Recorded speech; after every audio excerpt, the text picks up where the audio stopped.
want to be a winner, not only have to understand how to win, but to understand how to consistently win. We're the freaking New York Jets, and we're built for this shit.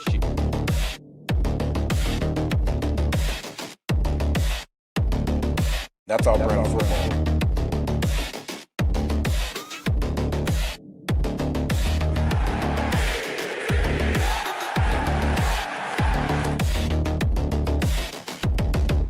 If you want to be a winner, not only have to understand how to win, but to understand how to consistently win.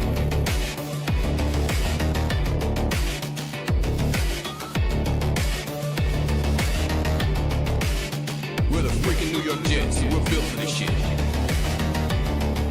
That's our brand of football.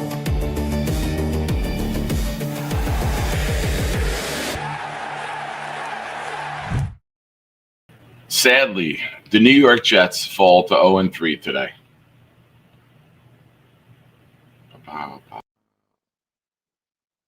There we go. Audio fixed. The New York Jets fall to 0-3 today. They didn't have a chance. They had a chance. They had the lead. And then they blew the lead. Welcome to the Nick Shine Show. I am your host, Nick. I will be joined shortly by Dom C. Chat, I know you're angry. I know you're fed up. I know you're frustrated. We're going to get through all of that. I'm going to give you my takes, what I saw, give you my perspective, which sometimes differs from a lot of other people. So sit tight, buckle up. We'll have some fun. Dom will join me for a while. We'll open up to the call-ins. And I got a pretty special announcement that I'm going to make right after this. This got me.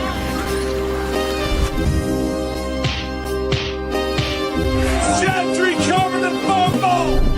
Any day, any night, we all shine, bro. First class shine time, the Nick Shine Show. Anytime on YouTube, if you don't know, the Nick Shine Show, the Nick Shine Show. Dim the lights, but it's still bright as Nick time. Day or night, this is his prime, it's Nick Shine. Proud fan, well defined, to get in line. Toe to toe with any show, he only got 9. The best show on YouTube, bro, is easy.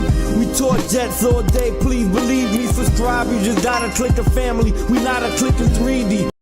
You can see a beautiful DP.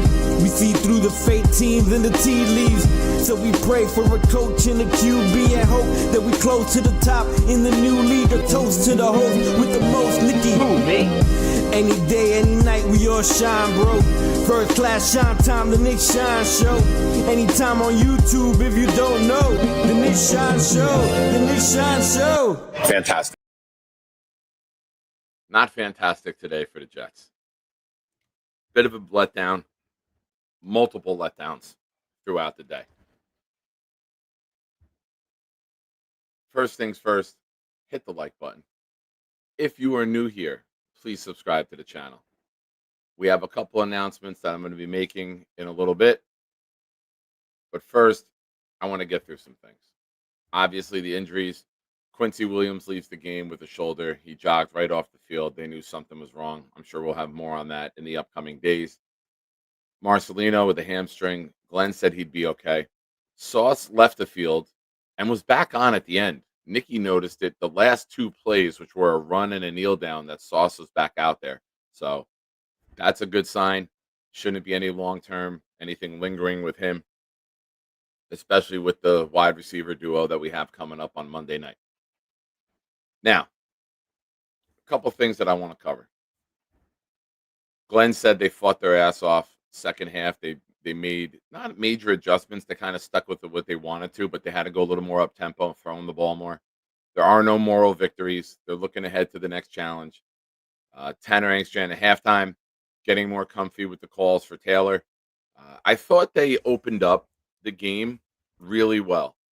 And it's partially because that's what I said the game plan should be all week. But when they came out in that first drive, first play, under center, quick passes to the outside to Smith, Garrett. They missed the helmet on Taylor. He got hit, and he got hit a lot today. We'll get more into that with Dom shortly. And then a really bad play call decision. They get down near the end zone, and it's 3rd and 4, and they throw a fade to Garrett Wilson. I didn't like it. I was really upset by that. I thought they were doing really good with quick passes. I thought they were doing good with Taylor on the move. I would have liked to seen something where Taylor gets out of the pocket and has the option to run for a couple yards or hit somebody on a crossing route. I would like to see the Jets implement that more as we go on, but that kind of upset me when they throw a fade out to Garrett Wilson and wasn't even close. I was a little confused with the Jets taking the 3rd and 9 penalty and then the 3rd and 19 penalty, pushing it back to 3rd and 29. Again, I turned to Nikki and his girlfriend. I was like, this is just a penalty waiting to happen. We're going to get them an automatic first down. I would have let them kick the longer field goal. I don't know why Glenn chose the route that he did, but no harm, no foul. They got a field goal attempt anyway out of it. The defense, when we're not in man, it's an easy tell because our corners are 7 to 10 yards off of the wide receivers.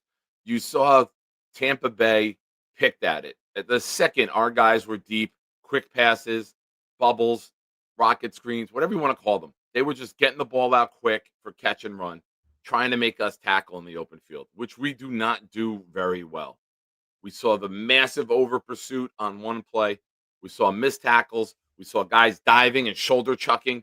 Just wrap the fuck up and bring the guy to the ground. 4th down, they come out. Tampa loads one side of the field. Horrible play call. You have Taylor. You have Simpson. You have Tittman. You have Brees, and you have Braylon. Why not get in there and just push for it? Tittman misses the block. Hassan Reddick, of all people, shoots underneath, makes the play in the backfield, ends that drive. Defense did end up holding up and not giving up any points there themselves, but you got to keep that drive going.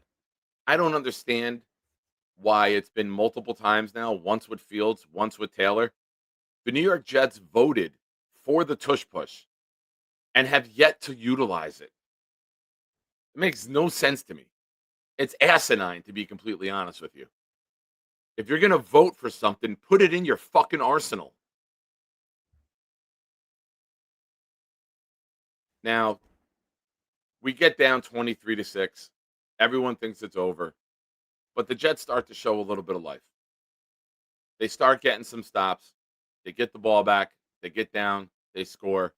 Lazard almost did a very Lazardian thing, dropping the touchdown pass. A better angle, it may have been ruled that way. But thank God he's so used to dropping the ball. He curled up in the fetal position and kind of blocked the cameras from seeing the ball clearly.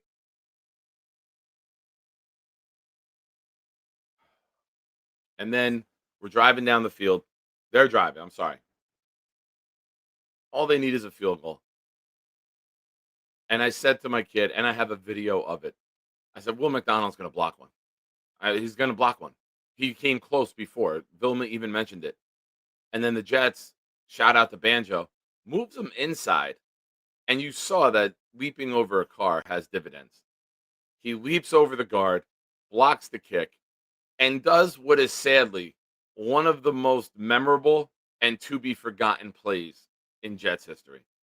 Freakish athleticism, could have gone down as one of the most miraculous plays this team has ever made to win a game, and then they don't win it. I did not get the play calling on defense on the last drive. I did not get backing off. If Sauce was healthy, why wasn't Sauce on Igbuka? It didn't make sense to me. With Evans out, why not utilize Sauce? Shout out to A.Z. Thomas. He did have a pass breakup on the one where they ruled Igbuka out of bounds. He looked like he could play the part. You know, Buffalo Jet fan had a tweet earlier that Igbuka, A.Z. Thomas barely played a half and has one pass breakup. Stevens has played 12 quarters and has 0. So for those of you looking at A.Z. Thomas as a quarterback of the future, you got a little glimpse today. I thought he didn't look overwhelmed. He didn't look like the moment was too big for him. He was on Evans for a couple plays before Evans then got hurt.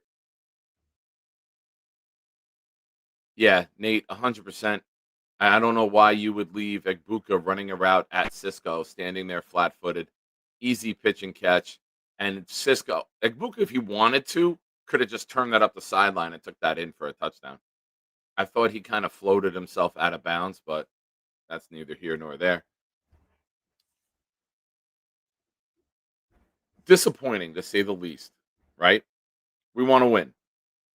We were down, we were out, we ruled ourselves as 0-3, and then all of a sudden we start coming back. Then we get the lead with less than 2 minutes left, and then we blow it. Now, I'm not going to try to pitch a moral victory because there's not. But I do like that the team didn't give up. I do like that they fought to the bitter end. Granted, there's some things that need to change.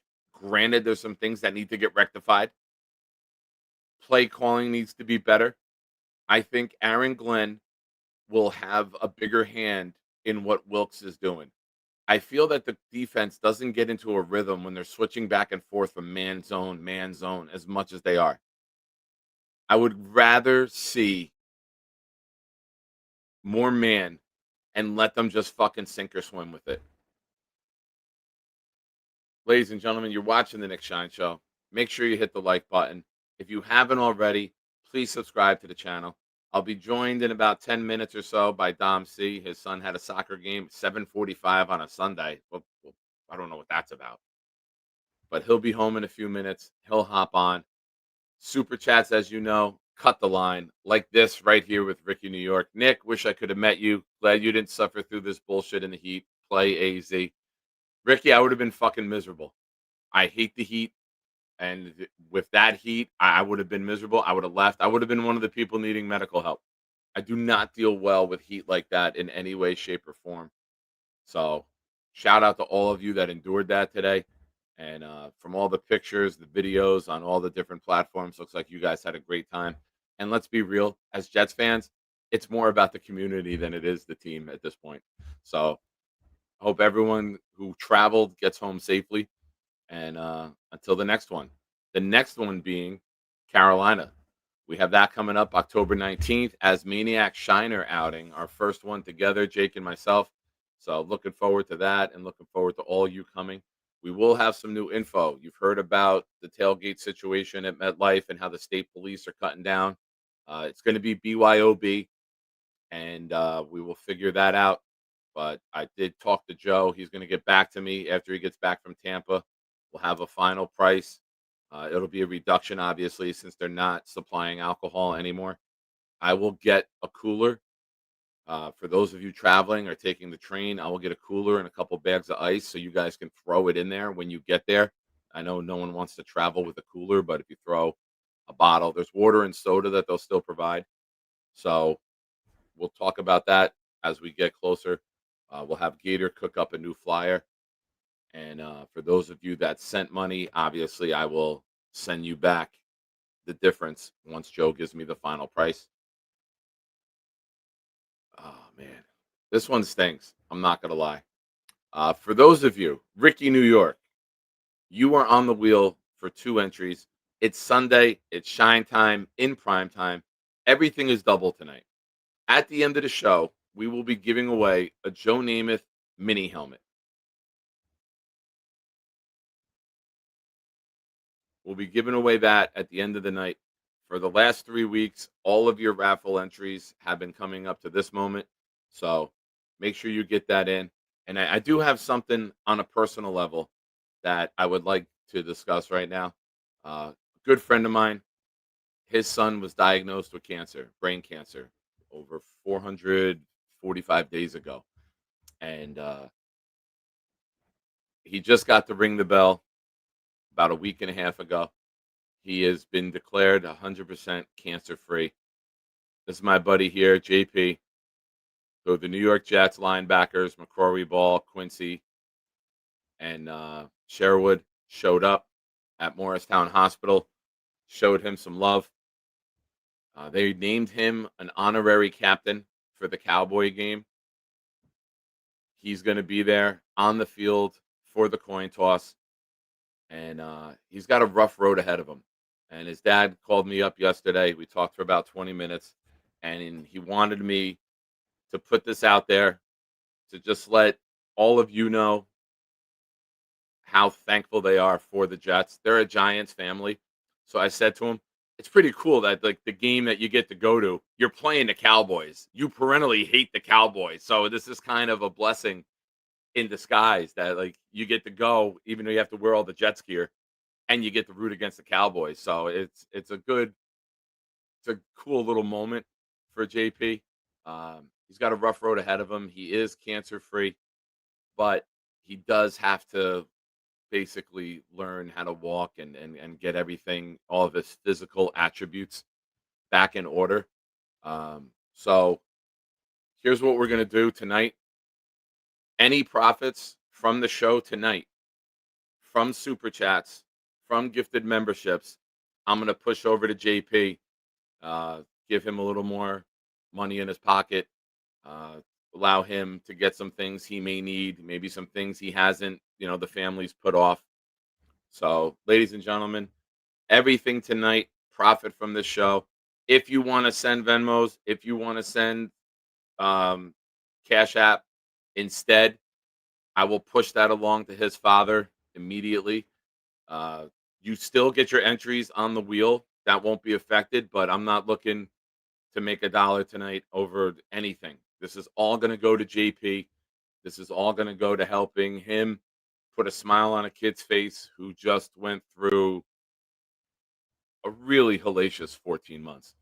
Maybe let his parents go out to dinner or something. Maybe I'll go over there and watch them. We'll figure something out for them. And yeah, it's sad, but like I said, his dad reached out. His dad said, put this out there. He had no problem with me putting the picture up there. But once again, there's my homeboy, JP. He will be on the field for the coin toss for the Jets-Cowboys game. And hopefully this tremendous, strong, brave young man can bring our New York Jets a little bit of luck. And we can do what every other team seems to be doing and putting up points on the fucking shitty Cowboys play after play. If Caleb Williams can put up 4 touchdowns, then I think Taylor or Fields can as well. So they look like they can't stop anything right now. Georgie, say no more, my friend. You are on. Good luck to you. Alan Dodes is also in saying, go JP. Thank you, Alan. And like I said, all of your memberships, all of your super chats get you on the wheel for tonight. And you're going to help a young man and help put a smile on his face after the ridiculous battle that he just went through. So cheers to all of you. Cheers to the Jets for doing this. They're giving him the family suite tickets for the day, a voucher to use at the Jet store. They gave him that personalized, authentic jersey that he's holding right there. And it's a really cool thing that they do. I know the Jets do a lot of work up at Morristown. You see it all the time. But it's this one hit really close to home. So anything you guys can do will be awesome.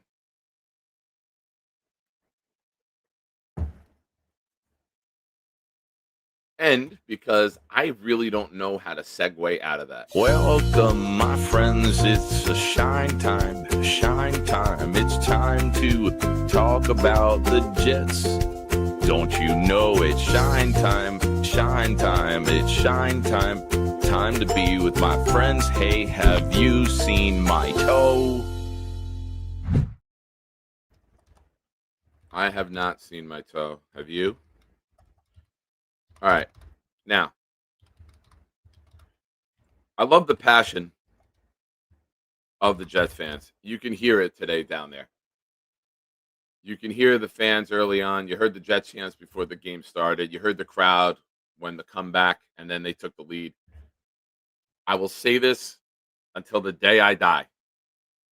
If this team ever becomes as good as this fan base, we will never lose another game. And I will take that to my grave with me. You guys are absolutely tremendous with everything that you guys do. traveling, watching YouTube show after YouTube show all day, just being a part of this community. I say kudos to all of you. I love my head coach showing emotion. I love seeing Glenn go up and down the sideline. I've done that myself. I've high stepped down the sideline when we've had a big play. I get it. You know, when you put everything into it, I like to see the coach have emotion. I would like to see us coach a little bit better, though, before that. I would like to see us be the winner. I get it. You live in the moment. You don't want to change who you are. You wear your heart on your sleeve. I do that myself. I completely understand it. But finish the fucking job. So it's not the greatest thing to have out there that you do that and then you take the L. It sucks to have the other team's quarterback going up to the microphone again 2 out of 3 weeks. First week was Aaron Rodgers with his cheap shot. Last week was Elijah Moore doing backflips on the fucking field. This week is Baker Mayfield going to the mic and saying, felt really good. You know, Wilkes was the coach over there. That cut me. So it felt good to get that against him. Hassan Reddick and his situation with the Jets and others, meaning Todd Bowles. I'm sure Todd Bowles said this organization fired me. I want to beat them. I'm sure in a classy way, Bowles used that as motivation. But we got to find a way to finish this job. We got to find a way. We did it well in the beginning. If you go back and watch the opening drives, now, did we finish them? No, we didn't. But we got the ball out quick. We were getting the ball to Smith. We were getting the ball to Garrett. There looked to be an identity of everything that I said we needed to do and how I would attack them. Offensive line, they were blitzing a ton. How do you beat that? Quick passes to the outside. We couldn't block everyone that they were sending. And a little bit of breaking news here, Jets fans. Do you know why they were sending them? Because nobody else besides Garrett Wilson can beat man-to-man coverage. We are going to continuously see zero blitz time and time again until somebody else steps up, makes the defense pay. You don't think they're okay with Garrett Wilson catching an 8-yard comeback route? Of course they are. That's a win for the defense because they know we're not going to make 10 more of those down the field. Shout out to Georgie. Thank you. I appreciate you. You're the man. For all of you watching, hit the like button. If you haven't already, subscribe to the Nick Shine Show. I will be joined any moment here by Dom C. And we're going to break down the game. After that, we'll take your calls. For those of you just popping in, any super chats, gifted memberships from tonight, any profits from this show will be going to help my friend JP, who the Jets made an honorary captain for the Cowboy game. And you will also, all of your raffle entries will get you on the wheel tonight. At the end of the show, we will be doing the Joe Namath mini helmet giveaway. So your money goes two great things. You can try to win a Jets helmet, and you go help out a young man who just defeated cancer. So please, if you can, it would be great to help this guy out.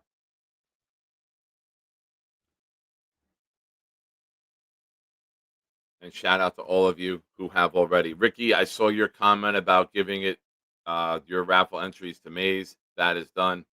Georgie, you are on the wheel. And then I got to get Alan and Georgie second on the wheel once Dom joins me and I have some time to type.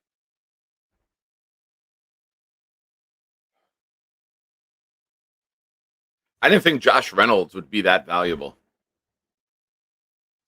Is that what we're going to put this on? Are we going to put this on Josh Reynolds and his ability? Because without Josh Reynolds, we really don't have much of a passing attack. Guys aren't open. Quarterback's holding the ball. Nobody beats coverage. Quarterback has to run it. Sometimes he doesn't get out. I don't know if you guys are aware of this, but Tyrod Taylor cannot hold up with that type of abuse. It is a miracle that man walked off the field with the beating that he took today. Granted, they missed a helmet to helmet on the first drive. There was another one where they hit him with a forearm in the back of the head No penalty called.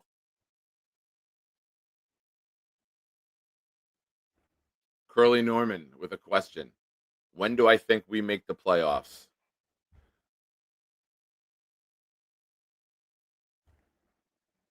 This year. What are you talking about? Why wouldn't it be this year? There's 14 games left. Go 12-2, baby. Let's go.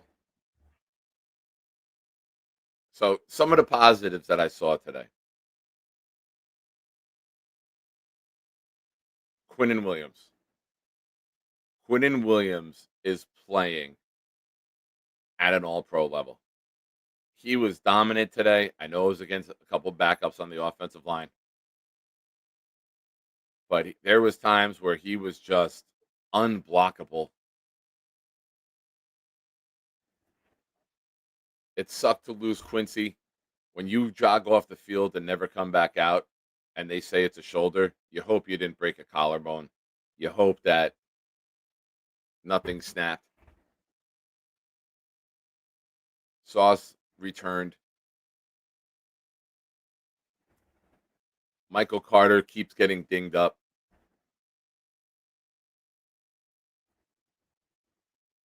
And I'm going to say this. I cannot view Garrett Wilson as a number one wide receiver until I see him do number one wide receiver things. I need him to stop catching with his body as much as he does. I need him to stop sitting there waiting for a ball that gets undercut and returned. I need him to catch a fucking slant on 3rd and 6 and muscle his way for a first down. That, to me, is number one wide receiver things. Garrett Wilson is a very nice player. I do not think Garrett Wilson will ever be a true number one. And I'm partly aggravated that we paid him like that. But by the time he starts getting that money in 2-3 years, he's not going to be paid like that. I need somebody better than him. And then you can really see him be at his best. I need someone across from him that defense are really scared of. Because Garrett Wilson, to me, is not a number one. And if we keep trying to fool ourselves into saying he's a number one, Boomtown, I just kind of did. I need someone who can catch a slant and get a first down in a tough time. I need someone who can catch with their hands and not try to catch with their body like he did in the Ramsey at the end of the Steelers game. I need a guy who's not going to sit there and wait for the ball to get to him because he's more worried about toe tapping than catching the fucking ball. Listen, very good talent, freakish athleticism, but I need you to fine-tune a couple of these things. Now, someone who I trust with my life, because he helped save my life, he will tell me if I'm being a complete fucking idiot or not, and I love him for that. Ladies and gentlemen, the great... What's up, buddy? What's up, Shiny? And All right. yes, you are a fucking idiot. I don't know what you're talking about, but you're a fucking idiot. As long as, yeah, that's blanketed. That's a blanketed statement. It can go for anything. So I kind of went on my opening rant. I went over everything. I talked about what Aaron Glenn said at the mic, how this team showed hope, had no hope, showed hope and fight, and then had it taken away from them. I kind of touched on everything, but give me your thoughts, man. What did you see? What do you think? And where are you at? Well, let me start in reverse here. Where I'm at.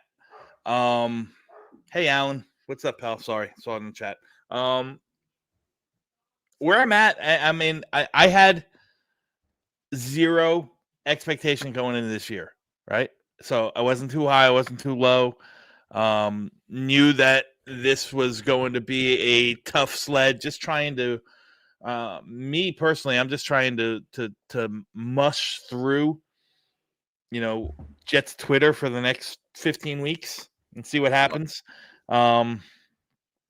That's that. So I had no expectations going into this year, full disclosure, was never a big Justin Fields fan, was not a big fan of the signing, but you know what, they kind of had an idea and a goal in mind for an offense built behind what he can do, bridge for 2 years. I don't know if we've seen it yet. We saw glimpses of it in Pittsburgh, I guess. And then, Buffalo was a whole other story before he got hurt. So I still don't know where this team stands in terms of, game, the offensive scheme, what Tanner Angstrom wants to do, if it's going to work with the players that we have, in Justin Fields and our running backs pretty much. Yeah. And so we still don't know where that is.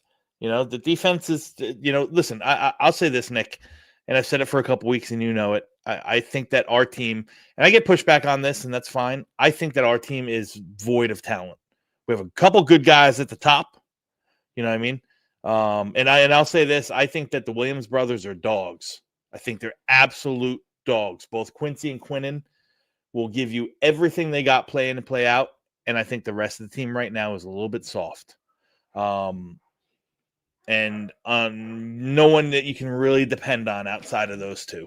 So I think that the team is void of really has a talent deficit, outside of the top four, 3, 4, 5 guys, which are, good to very good players, in Quincy, in Quinnen, in Sauce, in Garrett Wilson, so on and so forth. After that, there's a significant drop off. The tackles are going to be good. I think, they're not there yet. I mean, Membo's probably had his worst game as a pro today with penalties and missed blocks. Membo's probably been the only bright spot, if there has been one on this team. I mean, he looks really, really good. So, listen, this to me was kind of expected, like they're gonna run through the season and Glenn's gonna establish what he wants, and the type of players that he wants, and they're still cleaning up some of the remnants from Joe Douglas, the cap situation and the players. All these guys are gonna be gone. You don't realize, Nick, we have, I think, 27 expiring contracts next year. Yeah. Well, they did that with intent, right? They brought in guys on 1-year deals. They didn't want to sign long-term because they want to draft their team. So they're going to probably do that one more cycle, 2 more draft cycles to really get the entire roster in that you want, your guys, right? It takes 2-3 years to filter out guys that don't fit your ideology, your schemes. So if you can win while doing that, that's great. But really, when you go and you interview for these jobs, you tell them we have a 3-year plan to become a contender. Yep, I agree. I don't think that big ships turn slow. To use Aaron Glenn's motto, like I don't think this is going to be a kind of just change the coaching staff and the culture is going to be different and they're going to push the playoffs. No, I never had that expectation. So when games like this happen, I'm not all that disappointed. I'm disappointed. To have that lead, though. To have the lead and have it taken away. As a fan, it sucks. As a fan, it sucks. Because who wants to keep losing? At some point, enough's enough. But like. That's why coming into the season, I didn't have many expectations. Alan Quinnen might want out, but he can't because he's under contract. So, yeah, if anything, they'll just give him guaranteed money. They might not extend and give him more years, but you just give him guaranteed money. Especially the way Quinnen's playing. I don't know. I'm not getting into that and who might want out. The guy's got 2 years left on his deal. We can worry about that if that request comes in, but that's just negative projecting, and I'm not for that right now. Yeah, listen, it is what it is. We all said that the first 6 games were going to be a gauntlet, and you see what happens after that. You had a game, obviously week 1 where it's very competitive. And really what the difference in that game was the turnover battle, losing the turnover battle. Game 2 was, you kind of throw that under the rug. That was a complete and utter meltdown blowout. And, game 3, the offense didn't show up. You lost the turnover battle again, and you did enough to still have a chance. And when push came to shove, you couldn't get that stop in the last, minute 48. Nick, I don't know about you, buddy, but watching that after Will McDonald scored, after the excitement stopped, I was like, oh, well, there's too much There's time. not a single one of us that didn't know how that was going to end. Yep.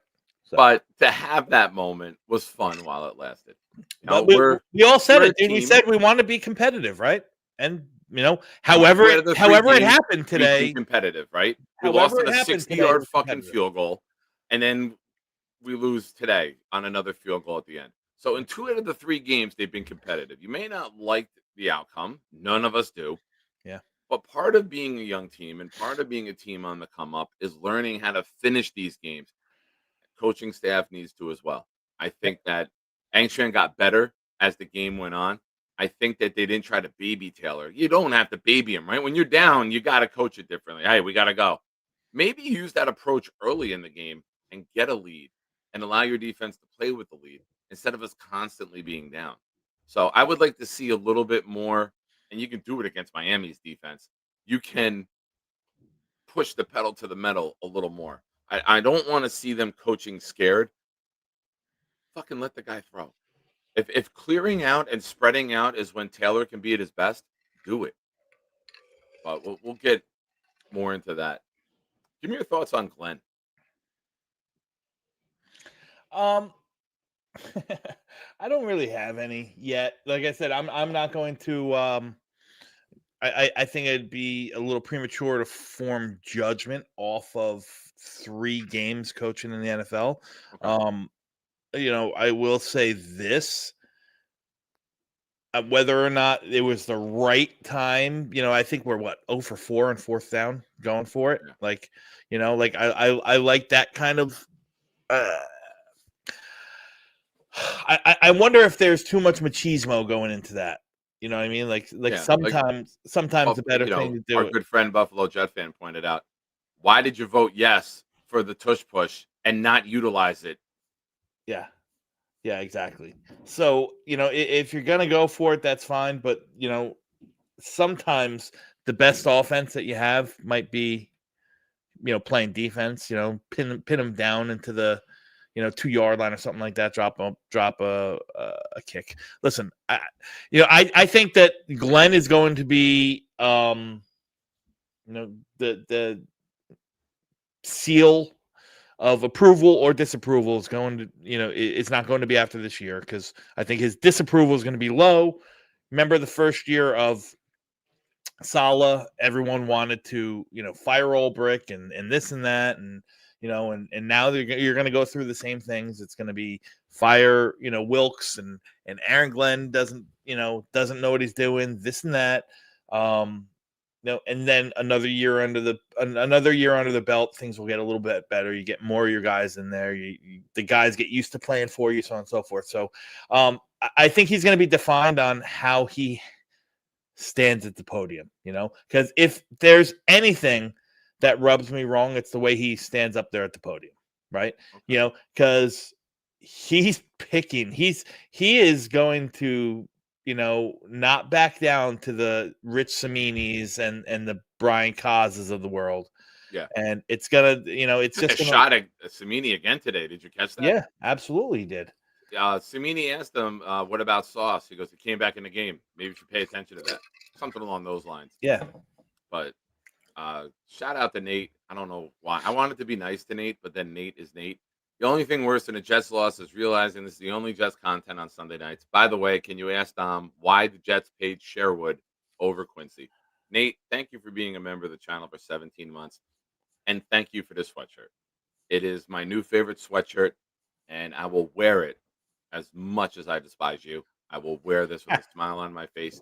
Thank you. It was too big and baggy for Nikki, so we gave it to me, and it's actually a little baggy on me for 2X. So I'm very grateful for this, Nate. Thank you. Dom, I kick the question to you. Yeah, I mean, listen, why you paid Sherwood instead of Quincy? Because Sherwood's 24 or 25 years old, coming into his prime after having a real, really good season last year, as opposed to a guy who's going to be 30, and still under contract for a year. So, yeah, listen, I don't think Sherwood's been great so far. But I don't think the defense has been great so far. There's outside of, like I said, outside of Quinn and Williams, I think that he's the only one who's really stepped up and been great so far in this defense. The linebackers, Quincy included, have struggled, in pass coverage. I think they're playing the run fine. To an extent, they're not really getting home, either of them, Quincy or Sherwood, on their blitzes. And, a lot of that is Wilkes. A lot of Wilkes, for all he was known for in Carolina and Arizona, he hasn't shown any of that in the 3 games so far. He's been very vanilla. Even his blitzes are vanilla. You know what I mean? Yeah. It's almost like the guys just go, and then you send your middle linebacker who just runs into a center who's just sitting there waiting for you. Or Quincy comes off the edge. There's no creeper pressures. There's no showing one thing and bringing another. There's no sort of confusion whatsoever. The coverage is all the same. When they blitz, they play one high, man across, which is why, it was easy for Baker Mayfield to get down the field with 1:40 left, into field goal range. It was easy because they had trips on the bottom, and you didn't even see a fucking cornerback on the screen. They throw a quick pass and get like 12 yards out of it. Yeah. So I don't get it. If you're gonna play man. If you're gonna lock up. Stop this. We're up in your face one play. We're 9 yards off the next. I that's the part that's driving me crazy. I feel that cornerbacks are like shooters, right? You want to stay in a rhythm. You don't want to get up in a guy's face and get that going well, and then you're back 8 yards playing zone. Like, to me, it just doesn't make sense. I would rather stick with what you're good at. Stop trying to get fucking cute. And I think but we don't know what we're good at yet. That's the thing. We don't. Yeah. We don't know what we're good at yet. They definitely played a little bit more off man or zone today. They showed a lot more, C3 and C4 concepts. And when Baker saw them, they were easy to identify. And that's when, they did them in the most inopportune time, too. They did them on the 3rd downs and stuff like that. 3rd and 8, 3rd and 9. And they drop off into this cover 4 zone, and you just hit Emeka, Ibuka for 8 yards, or Sterling Shepard just finds a soft space in the zone. There's no real chess match going on right now with the Jets defense and any of the quarterbacks that they've played. They've just been able to look and pick apart, But that's a long way of saying, getting back to Nate's question. I think they signed Sherwood. I think signing Sherwood was fine. I don't think Sherwood's overpaid. I think you're going to see he's going to fall by the time next year comes. He's going to fall right in the median of the, off-ball linebackers.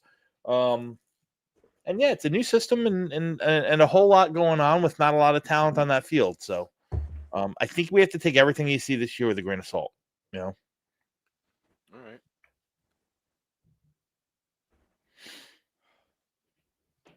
I don't know if you talked about it yet, man. I will say this. Well, this might be a very, very sore subject for anyone.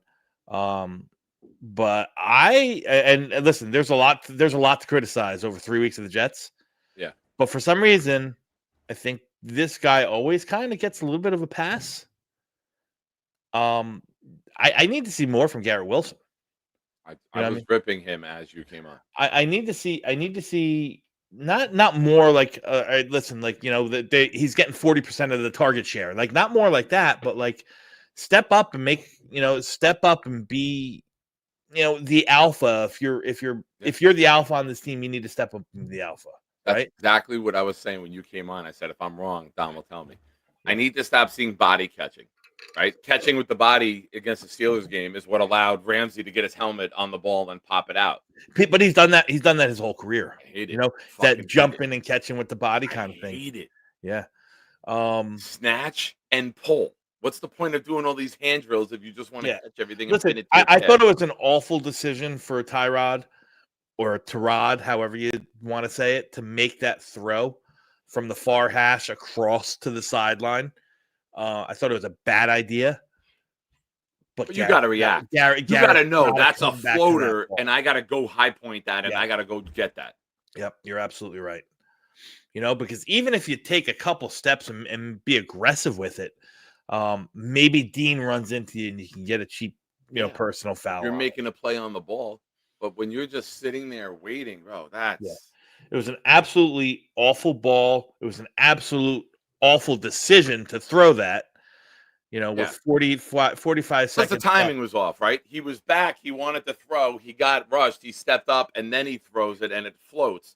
So the timing was off, and the throw was bad, and Garrett didn't do his best to help the quarterback out. Sometimes as a receiver, you have to turn into the defender to make sure what happened doesn't happen.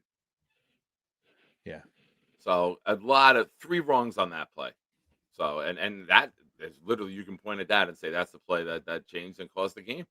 You get that late touchdown right before the half, changes everything.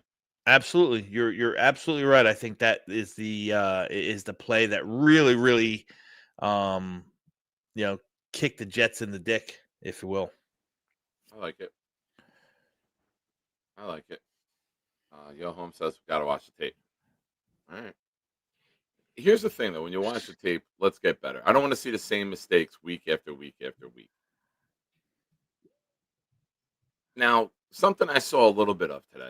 A little bit. Not a lot. We started to see Braylon Allen run the ball. They haven't really given him the ball much. I'm going to pull up his exact stats right now, but I thought he had a couple runs. He had 6 for 30 for 5 yards. Taylor had 8 for 48. Brees had 9 for 21. I would like to see more of straight ahead smash mouth football to open everything up. And I think Braylon Allen is the one that can do that. Brees tries to get too cute in the backfield, and the traps and the other shit, they're not working because they're run blitzing the hell out of us. I would rather just straight ahead smash mouth football, Braylon Allen full steam ahead, and try to get 4. Running Brees on first down to me is almost a guaranteed down giveaway. He breaks one occasionally, but he doesn't take it to the house. He had to run up the middle. I think his long was 17. So he had 8 carries for 4 yards other than that, Dom. 8 carries for 4 yards.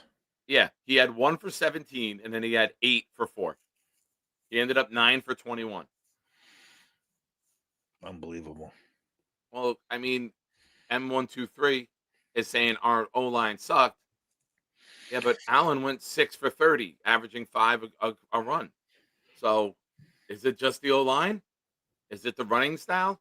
Is straight ahead smash mouth football? That's the point I'm trying to get to, 1, 2, 3. There's got to be a way to look at this and say, all right, this cute running bullshit ain't working. We're just going to have to play downhill football. And then when we establish that, then we can get in there with some other things. I said this all preseason. Use Braylon Allen to set them up, tire them out, and then bring Brees in. I mean, it's a small sample, but it looks like it's something that they should do more of. What do you think about that? Listen, I think that right now with Justin Fields and even with Tyrod today, I mean, listen, they pressured the shit out of Tyrod today. And that's what Bowles is going to do. Bowles is going to bring heat. He's going to bring from all over the place. Bowles is doing what we assumed or hoped that Steve Wilkes and Aaron Glenn would do, and maybe they will, in years to come. But right now it's back to like a lot of what 2021 and 2022 was, right? Where you saw heavy boxes.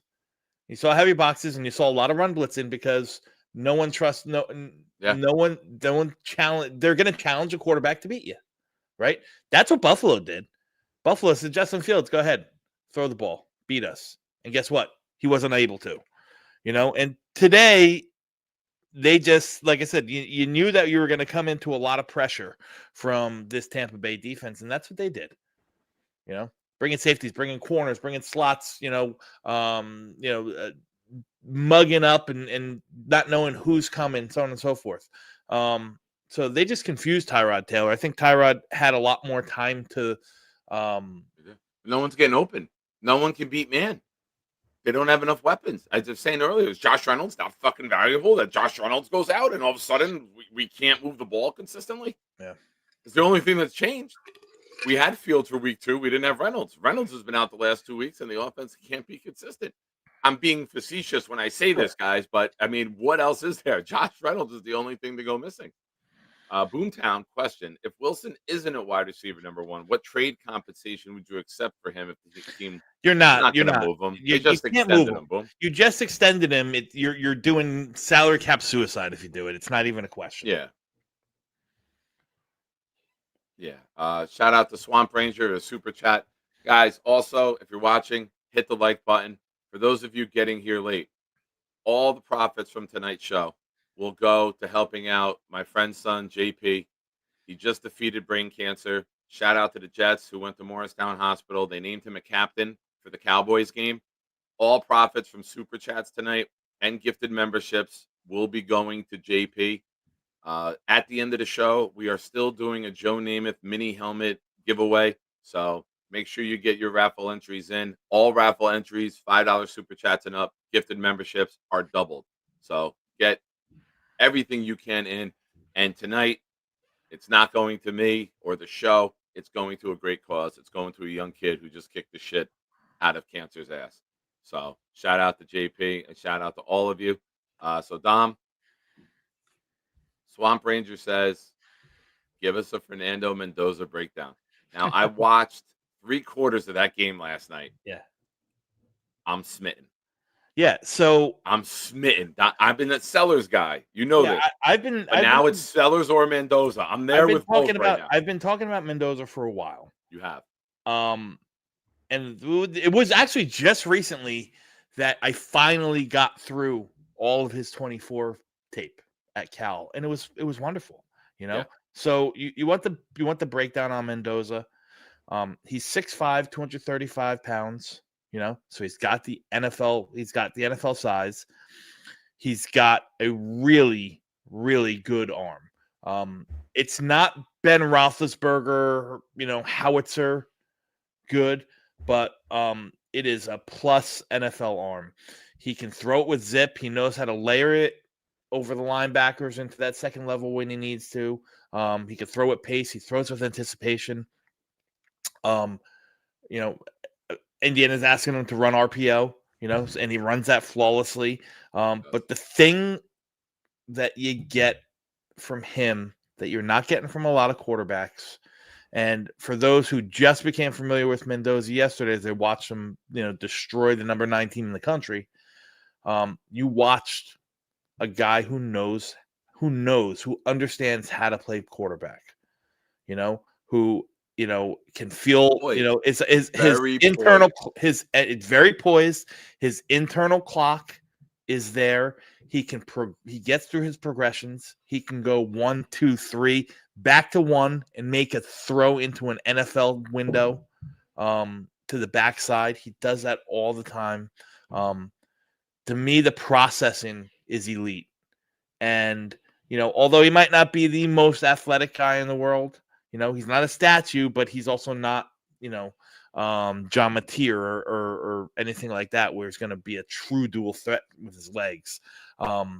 He's a typical pocket passer that understands how to read defenses and get through his progressions, right?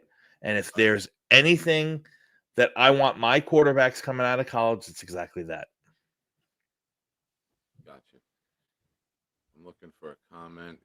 It refreshed and went away on me. Boom says, not what I'm getting at. I guarantee if this team were to consider moving their non-number 1, everyone in this fan base would lose their mind. Well, that's because we don't have the depth and we don't have any other options.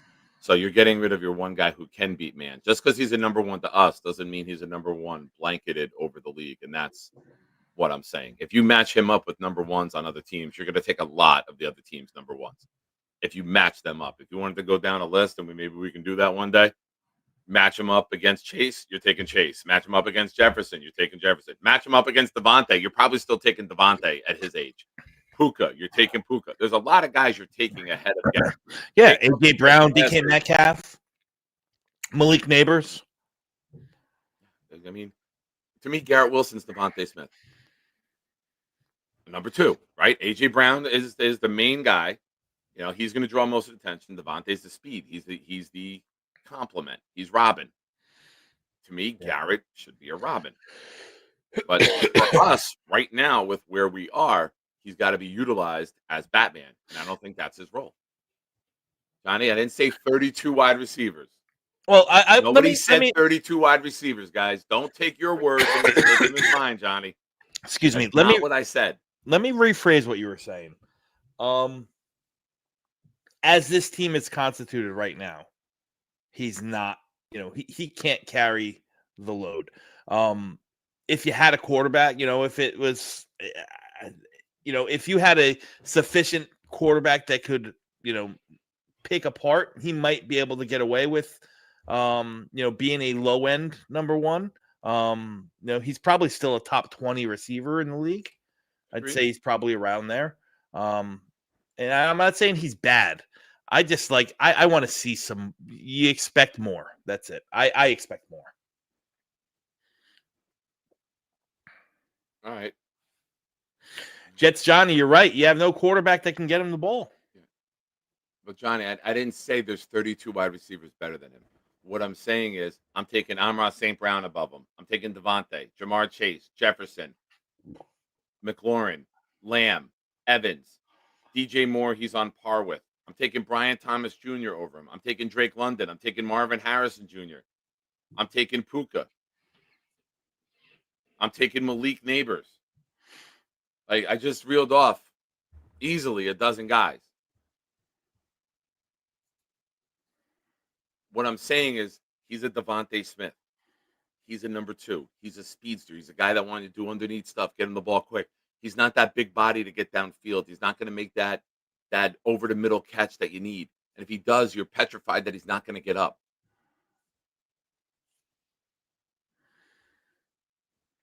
That's all. I like Garrett. I don't like Garrett as our number 1 option. I think Garrett will be tremendous, and he will fit a perfect role as a number 2. And I think over the course of the regime of Muji and Glenn, you're going to see them add a real number 1. And then you're going to see the fucking difference. That's all.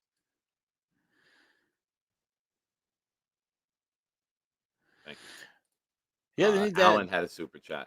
Go ahead. What do you guys think about Allen and Davis returning kicks? How do you feel about the Dolphins game? I'll take the first part, and you can chime in if you want. Sure. I like more physical returners. In this little bunch setup that they have, I want a physical guy like an Allen or Davis who can sprint through, maybe break an arm tackle, slightly slow down, and then keep going.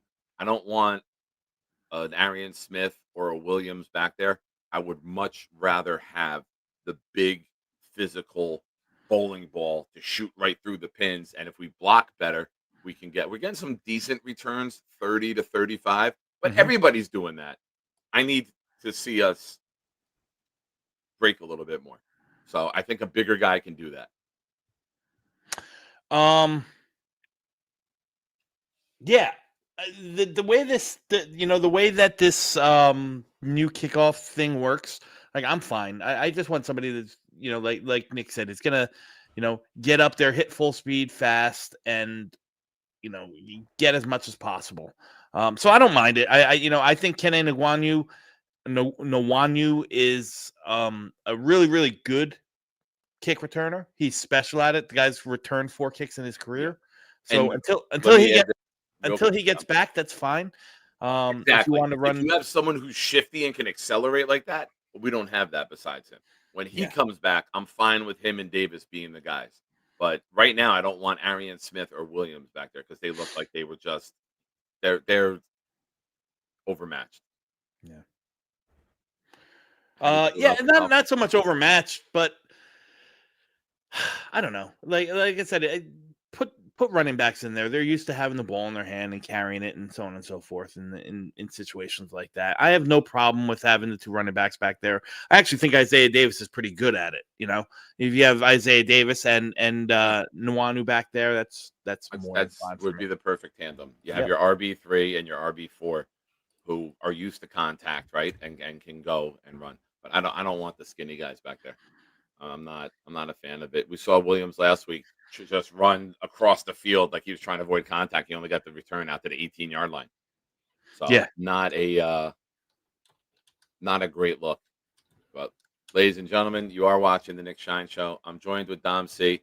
If you have not already, go subscribe to Dom's channel, Project Prospect with Dom C. I will drop the link momentarily when Dom's talking. Also, if you haven't subscribed to this channel already, please do so. We are doing something special tonight. Any super chats, any gifted memberships that you submit, you get two things. Number one, you get on the wheel for the end of the show. We're going to give away a Joe Namath mini helmet.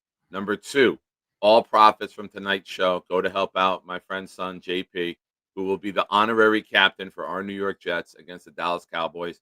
The kid just defeated brain cancer. All the profits from tonight's show are going to go to him. So you're helping out a great cause. You're helping out a great young man, and he deserves it. So I thank you in advance, and thank you to everyone who's already contributed to the show tonight. Alan, we will be taking calls later. I got Dom for a limited amount of time. How long do I have you for? I'm good for probably another 10, 15 minutes. Okay. So, looking ahead at the Dolphins game. Mm-hmm. I know it might be early, but we just fucking lost. I don't want to harp on the loss anymore. I'm someone who bad shit happens. I want to look ahead, right? I want to look at my next challenge. I want to look at my next obstacle. How do we get over this? How do we attack the Dolphins? I don't know, Nick. It's a good question. Let's see who's going to be at the helm if Justin Fields gets cleared. I'm concerned about the Dolphins' offense just being able to walk right through us. You know, they're fat. They play fast. Which worries me, because if you're playing zone and you're 8 yards off the line, we know that it's just going to be quick pass time and time again. And if you're watching us today, anytime the cornerbacks are deep, you're going to you're going to check to your pass play, throw it quick, and get yak. And we can't tackle downfield, so it's a recipe for disaster if we don't fix it. Yeah. I don't know how we stop the Dolphins. We haven't really. This is funny. Miami's beatable, just not by us. Yeah, we really haven't played well against the Dolphins. You know, under Mike when Mike McDaniel's been coaching them. I mean, I think we got a win here or there, maybe one win last year, right? If I'm not mistaken, against the backup quarterback. Yeah, but the one win we got against them is when they pulled all their starters because the Denver-Kansas City game was 14-0. Denver was up 14-0 within 6 minutes, and none of the starters from Miami wanted to go back out because they knew the season was over. They had nothing to play for. Yeah. So we haven't really done very much against this team, and they just don't match up well against us. I mean, we don't match up well against our defense doesn't match up well against their offense. I'm not sure who our defense matches very well against right now, but definitely not the speed of the Dolphins. Definitely not. And we play the Saints 13 times. Yeah, definitely not the creativity of Mike McDaniel's. Yeah. You watched Mike McDaniel's the king of misdirection. The king of getting his running backs out in space and so on and so forth. All those things that seem to have jammed us up in 3 weeks. I'm not necessarily worried about Tua Tagovailoa or the wide receivers. They're going to get theirs. Tyreek Hill is going to catch balls, and Jalen Waddle is going to catch balls, and so on and so forth. I'm more concerned about getting off the field in third down, which we have struggled immensely this year.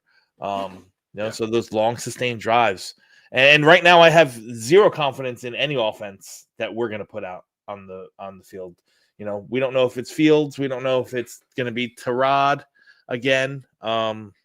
So it doesn't look promising. I'm going to say that they're coming off, the extended time off. So they're going to be rested. They're going to be well versed in New York Jets, and they're going to be hungry at home to get a W. And it wouldn't shock me if they did. I mean, I don't think I don't think I'm going into this game very much confident. After today's game, there's nothing to really feel confident about the Jets matched up against anybody.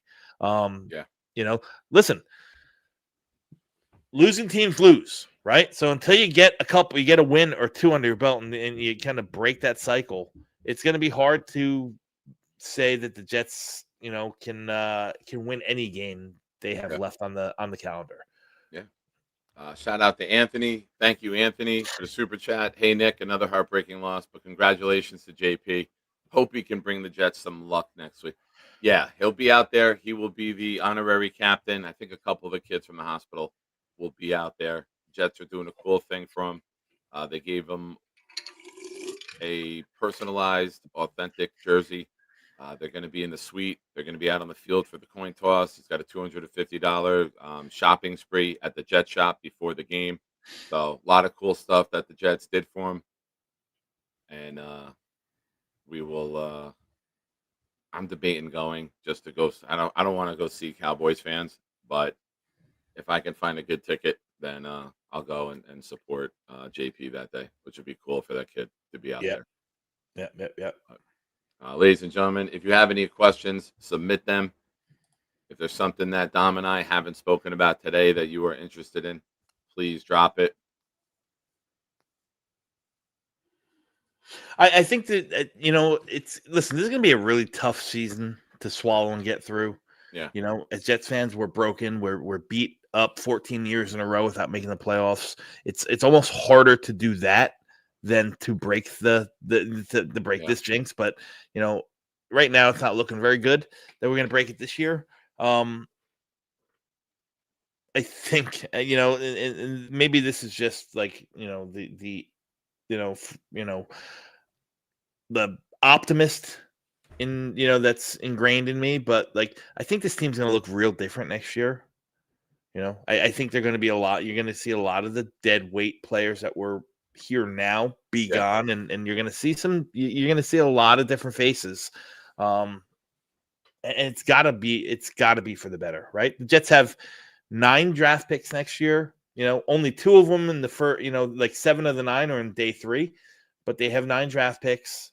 You're going to see some new faces in there. You're going to give Muji some room to operate up and down if he wants. You're going to have, a whole new cast of free agents come in with a lot of money to spend. Yeah. So the team is going to look different, and we just got to bide through this storm right now, and accept the reality that most of the time it's going to be we're going to have conversations and shows like this. That at least I'm not all that upset about it because I kind of prepped myself coming into the season. There was no expectations that we were going to be any good. So yeah. 3 Siblings says sellers at 1, Dom. No, not for me personally. Listen, if he went 1, it wouldn't surprise me at all. I said that I think that there's 3 quarterbacks right now that you can justify taking number 1 overall. Again, it's only week 4 into the college football season, so it's still very young. But I think there's 3 quarterbacks that you can justify going number 1. Sellers being one of them, Mendoza being one of them, and Garrett Nussmeier being the other.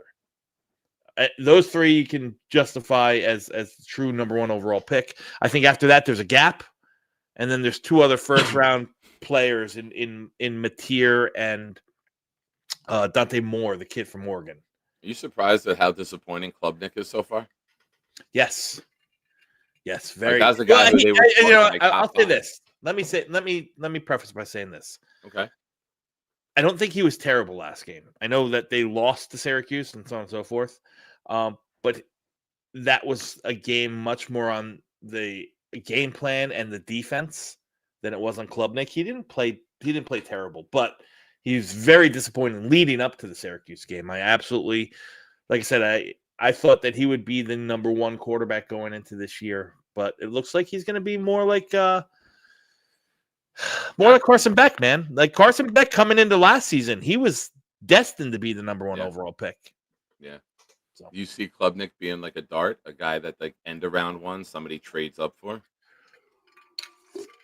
Like maybe they roll the dice and try to get that quarterback I from think behind a bit. I think that if he comes out, I think that Mateer, like Moore or Mateer could be that guy. Yeah. Yeah.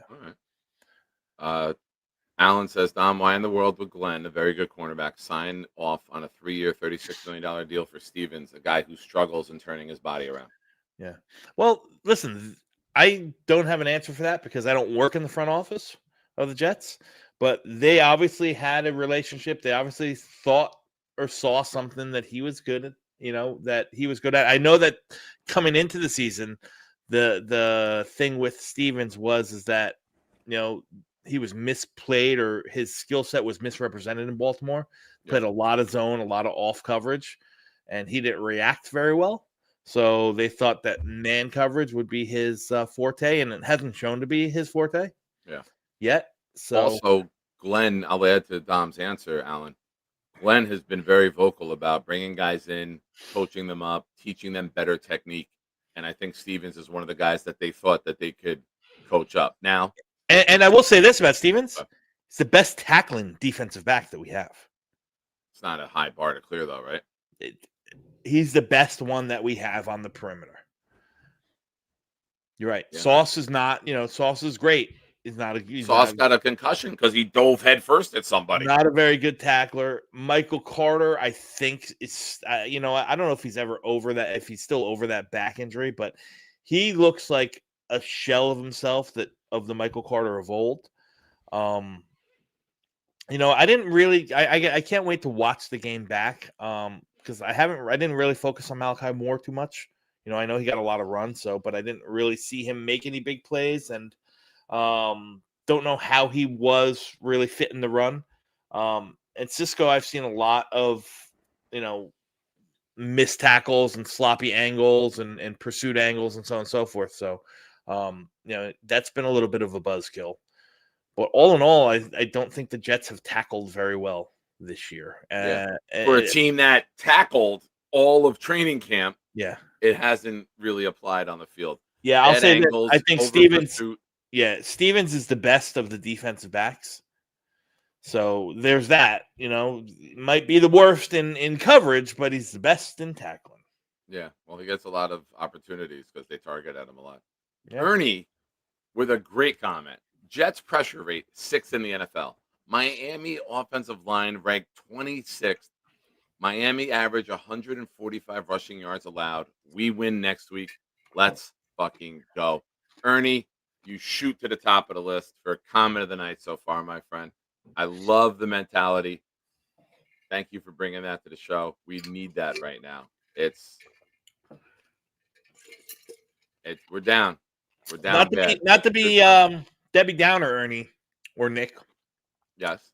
But 6th in pressure rate, against that makeshift offensive line today, and we still couldn't get home when we needed to. So, and why is that going to be? Mayfield escaped 4 or 5 times that most quarterbacks are going down, but Mayfield just got out. Yeah. Yep. Nate with a good idea. Can't believe I said that. I'll delete that after the show. Can we just move Stevens to safety with Moore and let AZ take over the boundary corner? Can you see that coming? Could I see it coming? No. Would I like to see it? I don't think it's the worst idea in the world. Yeah, I like what I saw. If he can come downhill and fit the run, I'm a big, probably one of the only true believers in AZ Thomas. He was a top 17. He was my 17th ranked player 17th ranked player in the class last year. I really think his skill set's perfect for what the Jets want to do. I think he's good. So I'd be happy with that. If you want to pair up, Cisco and Stevens in the safety room, or Moore and there's Stevens in the safety room, or play all 3 of them. I don't care. That's fine. But to Alan's question before about Stevens' 3-year, $36 million contract, it might look like that on paper, but it's really not. It's really a 2-year deal. They can get out of it. Just like the NFL usually leave themselves some outs. So I don't think that he'll see all 3, years and all $36 million for that contract. I can tell you that for sure. Yeah. Three Siblings says we can't run the ball. We can run the ball. I just don't like the scheme that we're doing. I hate bunching up the wide receivers, bringing them in. It puts more defenders in the box, so it's easier to defend the run. I would go with more spacing. I would go with quarterback under center more, and then smash mouth or better play action out of that. I think quarterbacks will get better timing. I hate the shotgun, hand it, and then drop to throw it. I'm just not a fan of that. I think that you can scheme it better and spread out the defense more and then attack them between the tackles. Right? You don't want to have bunch wide receivers, 8, 9 guys in the box and then try to run it off guard. It's clogged up. Yeah. I think they can schematically put themselves in more advantageous situations than just bunch guys. And I don't know. I think there's a good premise there, but when we're not scaring the defense with our guys who are lined up at wide receiver, they're going to sell out on the run until we fucking burn them. Correct. We're not burning them. Correct. You got to do something. Like, all the things that we talked about or you heard about in the preseason, I've seen none of it so far, and on both sides of the ball. Right? We heard about Arian Smith. He's going to be able to, he's going to be able to get stretch the defense and keep the safeties honest. No, we have 9 guys in the box at all times. I mean, Buffalo literally blitzed their corners every time we got in certain formations because they knew a run was coming. Yeah. I said all week, you got to get shotgun. You got to shoot fast passes. So we haven't seen any of that. We did it in the beginning. We threw one to Arian Smith. We threw one out to Garrett. I was like, great. I go, they watch my show. They're paying attention. But then it stopped. You haven't seen any of the the pressure scheme that Wilkes was supposed to bring with him, the exotic stuff that he showed you in preseason, he showed you in camp. How many times do we see safeties and corners blitzing in camp? And the only time we saw a safety or a corner blitzed in the first 3 weeks was Sauce when he had, Josh Allen in his sights until Josh did a little do-si-do. So, there's a lot of things that we thought or we heard were going to happen that just haven't happened yet, man. Yeah. It's been a rough start, and it might get rougher, guys. Here's the reality. Yeah. Would it surprise anyone here if we started 0-4? No, I don't think it would. It's a good chance you're going to start 0-6. There's a fair chance you could start 0-6. I'm not going to say good, but I wouldn't be surprised if you started 0-6. I think Miami's clearly beatable. I think Dallas is clearly beatable. Not sure about Denver. So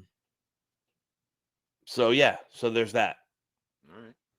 Luppy, member of the channel for 10 months. Thank you, sir. Again, not enough coaching and QB play. Wide receiver is a glaring weakness. You are 100% right, sir. And Luppy right there was not done. He gifted 5 channel memberships. Our first 5 going out tonight. Thank you, Luppy. They went to Jorge Galvez, Joe Boom Jets, Stephen Fox, Vic Cortez, and Modine. So 4 out of 5 were tremendous, Luppy. But that last one, we can always find a way to give a gift. And my heart breaks for you, Luppy, that a gift of you being so generous went to someone like Mo. And with that being said, I had to gift one just to make up for it because a Jets fan deserved to get that. And mine went to Chris M. So nice. Thank you, Luppy. You were on the wheel. Reminder to everyone, end of the show, we are doing a Joe Namath mini helmet raffle giveaway. Also, all super chats, all gifted memberships tonight go to my friend's son, JP, who just defeated brain cancer. Jets made him an honorary captain for the Cowboys game. So everything tonight, all profits from tonight's show, go to JP and help that young man out who just kicked the shit out of brain cancer. So shout out to him and shout out to all you guys who have been contributing so far tonight. And hopefully we can get a little more to kick JP's way. On that note, Bobby Cruz with the super chat. What do you guys think about Engstrand's play call so far? Dom, I'll kick that to you to start. Week 1 was great. Yeah. Week 2, I mean, you just didn't run enough. You just weren't on the field enough, and the quarterback play was atrocious. And today was going to be a challenge, and I think for the 2 scoring drives, you liked what you saw. You saw a little, change of pace. You saw him, zig when you wanted to zag. I'd like to see a couple more deep shots. I absolutely would. So, still to be determined because, it's you're not going to determine anything in 3 weeks. You're just not. Yeah, I mean, you haven't had your main quarterback. You had a switch. You had to go to Taylor mid last week, or 3/4 of the way through, and then you had to put a game plan in for Taylor. The goal has been have Fields, develop Fields, see if Fields can run your system. So there's a little bit of a setback. Can't fully judge them. Like I said, some of the things schematically, I would like to see them spread the defense out a little more and then get the running game going. I would also like to see them not be so predictable with the shotgun running back next to you, just going straight ahead. I would like to see the quarterback under center more, some more smash mouth football with Braylon Allen, and then start to get cute. When you get that run game going, we saw it all preseason. Every preseason game was Braylon Allen right behind AVT Membu, right behind AVT Membu, even with the backups. And then they kind of went away from that. So I would like to see that smash mouth football get established, especially like a team against Miami. Establish that, kick you in the fucking face, run it down your throat, and then you can do your things off of that. Then you can get your nice play action going. Then you can move your quarterback out of the pocket. So I think you established in between the tackles, and then you can expand your offense, and then you can peel off the layers of the onion. So, Yeah, it's hard to run in between the tackles when you got heavy boxes, though. That's just when you got heavy boxes and everyone's run blitzing, it's hard to run in between the tackles. So you have to do something to keep the defense honest. Yeah, you spread them out. You go 3-4 wide. If they try to clog the box up, that's when you bring Arian Smith and you send them deep. Just run past the safety, bro. Just run as far as you can, and we'll do a play action and throw it out there. You got to stretch the defense because, like we saw last year, when a defense can play downhill time and time again, they're not afraid of you going over the top. It's easy to play defense in that scenario. Yeah. Shout out to the feisty one, our homegirl, Jay Graves, who gifted a membership. It went to Paul Sasaki Jr. Thank you, Graves. Appreciate you. Hope you had a great time down there, and cannot wait to see you for the Carolina game. Yeah. Joe the Jet G, member for 13 months. What QB should we pay attention to, Dom C? I gave you 5. He did. I gave you 5. I think that there's 3 that are right now kind of comfortable being in the top 5 to 10 picks. In Lenore Sellers from South Carolina, in Garrett Nussmeier from LSU, and in Fernando Mendoza from Indiana. 2 other names to keep an eye on. One very much, everyone's very familiar with John Mateer, the quarterback from Oklahoma, who transferred from Washington State, very similar to Cam Ward, and is a real fun quarterback. It's a little bit small in height. Just pushing 6'1", but he's solid at 225. The guy is really athletic. He's a true dual threat, and he's got a really live arm. He's got that gunslinger mentality. He's probably the closest thing to Baker Mayfield that we've seen. So John Mateer's one to keep an eye on, and the other one that not a lot of people are talking about is Dante Moore, the quarterback from Oregon, he's just blowing out, man. Yeah. I don't know if he comes out. I think he's got another year of eligibility, so we'll see. If I'm him, I'm probably, if I'm Lenore Sellers, I'm staying. If I'm Dante Moore, I'm considering staying as well, unless he goes through and has a, like a Heisman, a trophy winning kind of second half of the season. Okay. Ladies and gentlemen, I just pinned Dom's link in the chat. If you have draft questions, this is my guy that I go to. This is the guy that Jake goes to. We go to Dom for all of our questions draft related. Go subscribe to his channel, Project Prospect with Dom C. Follow him on Twitter. His Twitter name is right there. He's always putting out his takes. I enjoy. He's one of my favorite follows. Not just because he's my friend. If I didn't like him, I tell him I didn't like him. Yeah. That's how our friendship is, right? We And I'm going to be bullshit. doing. I will say that some, put it out there now. Exciting news. I'll be doing a lot more draft content with the guys from Jet X Factor. So I'll Nice. be doing some content for Jet X Factor moving forward. Nice. Connor Long hired you to work for him. Connor Long. Yeah, I'm going to be getting coffee. That's for it. Connor He's Long. expanding his umbrella already. Yeah. So Awesome. if you like Nate, the written content stuff, there'll be a lot of that coming out. All my scouting profiles and stuff like that will probably be coming out through Jets X Factor. So Nate with some breaking news in the chat. Russell Wilson benched, and the Giants brought in Dart. They're down 16-6 with about 6.5 left in the third, and Dart getting his first action here. Awesome. So might be worth keeping an eye on. See if he ever gives a job back. But Dom, you're the man. Thank you. Thank you, Nicky. One last question. It's a quick one. Shoot. How'd the soccer game go? 3-0 they won. Nice. Yeah. And 7:45 on a Sunday. What the hell is that? Yeah, that's just the way that it works, man. Travel club soccer is crazy sometimes. Okay. It's It was not- cold, not man. rec. Yeah. Well, you're the man, Dom. Thank you for your time, and we'll talk more Jets soon. Hopefully under better circumstances next time. All right, Bubba. Love you. Love you too, buddy. Be good. Mike D's nuts. Shout out to the young guy for beating cancer. Thank you, Mike. You got 8 raffle entries. Guys, the link that's pinned is Dom's YouTube page. Go click on that. And then after you do that, you can click on this. That's what she said. The StreamYard link is pinned. We will take some call-ins. If you refresh your YouTube, I just put the link in there. I'm going to be right back. We're going to take a quick break. And when we come back, we will take your calls. Ladies and gentlemen, you're watching the Nick Shine Show. Let's, you know what? Angry Blitz is definitely called for tonight. Angry Blitz. Good evening, everyone. Normally, this is the part where I go into a monologue about the Jets. I got to address something first. There's been some shit talk out there about this program. Don't talk shit about my family. They're my family. And this just in, you can go fuck yourself. Yeah.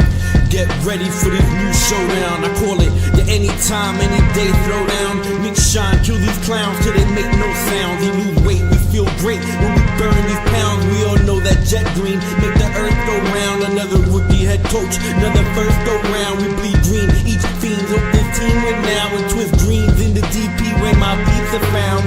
Shine is unite, knock the lights out of midnight. We go show for show, goon for goon. We can fist fight, I rip mics.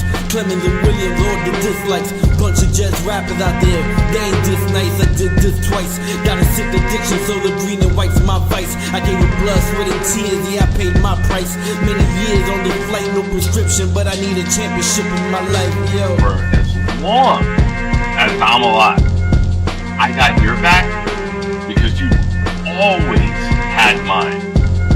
Show me your butthole. What's up, Alan? Hey, what's going on, Nick? First of all, you, the sir? next 2 weeks, Mendoza comes to Iowa this Saturday, and then next Saturday he goes to Oregon. So those are 2 good tests for him. So I want to talk about something that Jet fans dread, and it's called rebuild, because that's exactly what this team is in. This is a rebuild. I'm sorry to say, when you have no quarterback and you're destined Is it to a lose- rebuild or is it just a build? No, this is a We didn't have rebuild. anything to tear down. We Okay. had nothing. This is a It rebuild. just has I'm to sorry. be built. I understand that. They're going to lose 10 games this year. They are. They're going to lose 10 games. We agree on the fact that most likely Quincy Williams is gone. Okay. Do we agree on that? You think he's coming back? It's too early to tell. It's Okay. 3 games. Let's in. say he's gone. I mean, they already paid one of their linebackers $15 million a year. I just don't think they're going to pay another one. Okay. Well, you can do that though. If you go and get a rookie quarterback, you can pay other positions more while you're on the rookie deal. Like that's the way the doubt funds they'll- can be. Okay, I doubt they pay him $15 million a year. That's just my opinion. I would not be surprised if he gets dealt at the deadline too. All right. Okay. You said that. Yeah. You've been And consistent with that. and also with the injury with James Conner today in Arizona, that's an option if you want to deal with Brees. That's a place you could send him to too. All right. Okay. So let's talk about Quinnen. So Quinnen turns 28 in December. And as you mentioned, he has no guaranteed money after this year. So you're telling me, let's say he asks the Jets. Well, if he 4 asks, then that's years, different, right? 100 But you're just predicting he's going to ask. There's been Okay. no tell. He's going to with that want in more any way. money. He's going to want more money. He might right? just want guaranteed money. Okay. And the Jets He's can gonna just want redo the guaranteed contract, money. Alan, and say, all right, we're going to guarantee you this money. And instead of adding years, we'll just guarantee you money. It's happened before. It's very plausible. I think he's But playing for well this enough in 3 franchise, games to that's get that and deserve that. Okay. For this franchise who's about to lose in his 7th season, they're not going to make the playoffs in his first 7 years.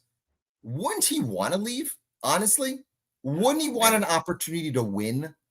And if you're the Jets and you're thinking rebuild and you're thinking we don't even have a quarterback, and the earliest I could see this team making the playoffs is 2027. Okay. So he'll be, let's say, 30 years old. Why wouldn't you explore trading him? If a team offers you a 1, why wouldn't you explore trading him? They could have just traded him for Parsons. They could have. They said no. Okay, but now they could trade him this offseason. I would not be surprised if somebody calls up and offers a 1. I would trade him. I would think about trading him. I really would. With no guaranteed money. Yeah. I mean, it's easier to move somebody when there's no guaranteed money because there's no salary cap ramification of it at that point. So that's why when people are like, oh, he's definitely going to stay, I'm not that sure. I'm not sure. Saying he's definitely going to stay, but I'm just not going to have a serious stand on the ground debate 3 games in. If a team offers you a 1 and a 3 for him right now, would you trade him? A 1 and a 3 right Yes. now or at the deadline? Let's say at the draft or before the draft. 1 and a 3 before the draft? Before free agency. If a team calls you and says a 1 and a 3 for him, would you trade him? Yeah.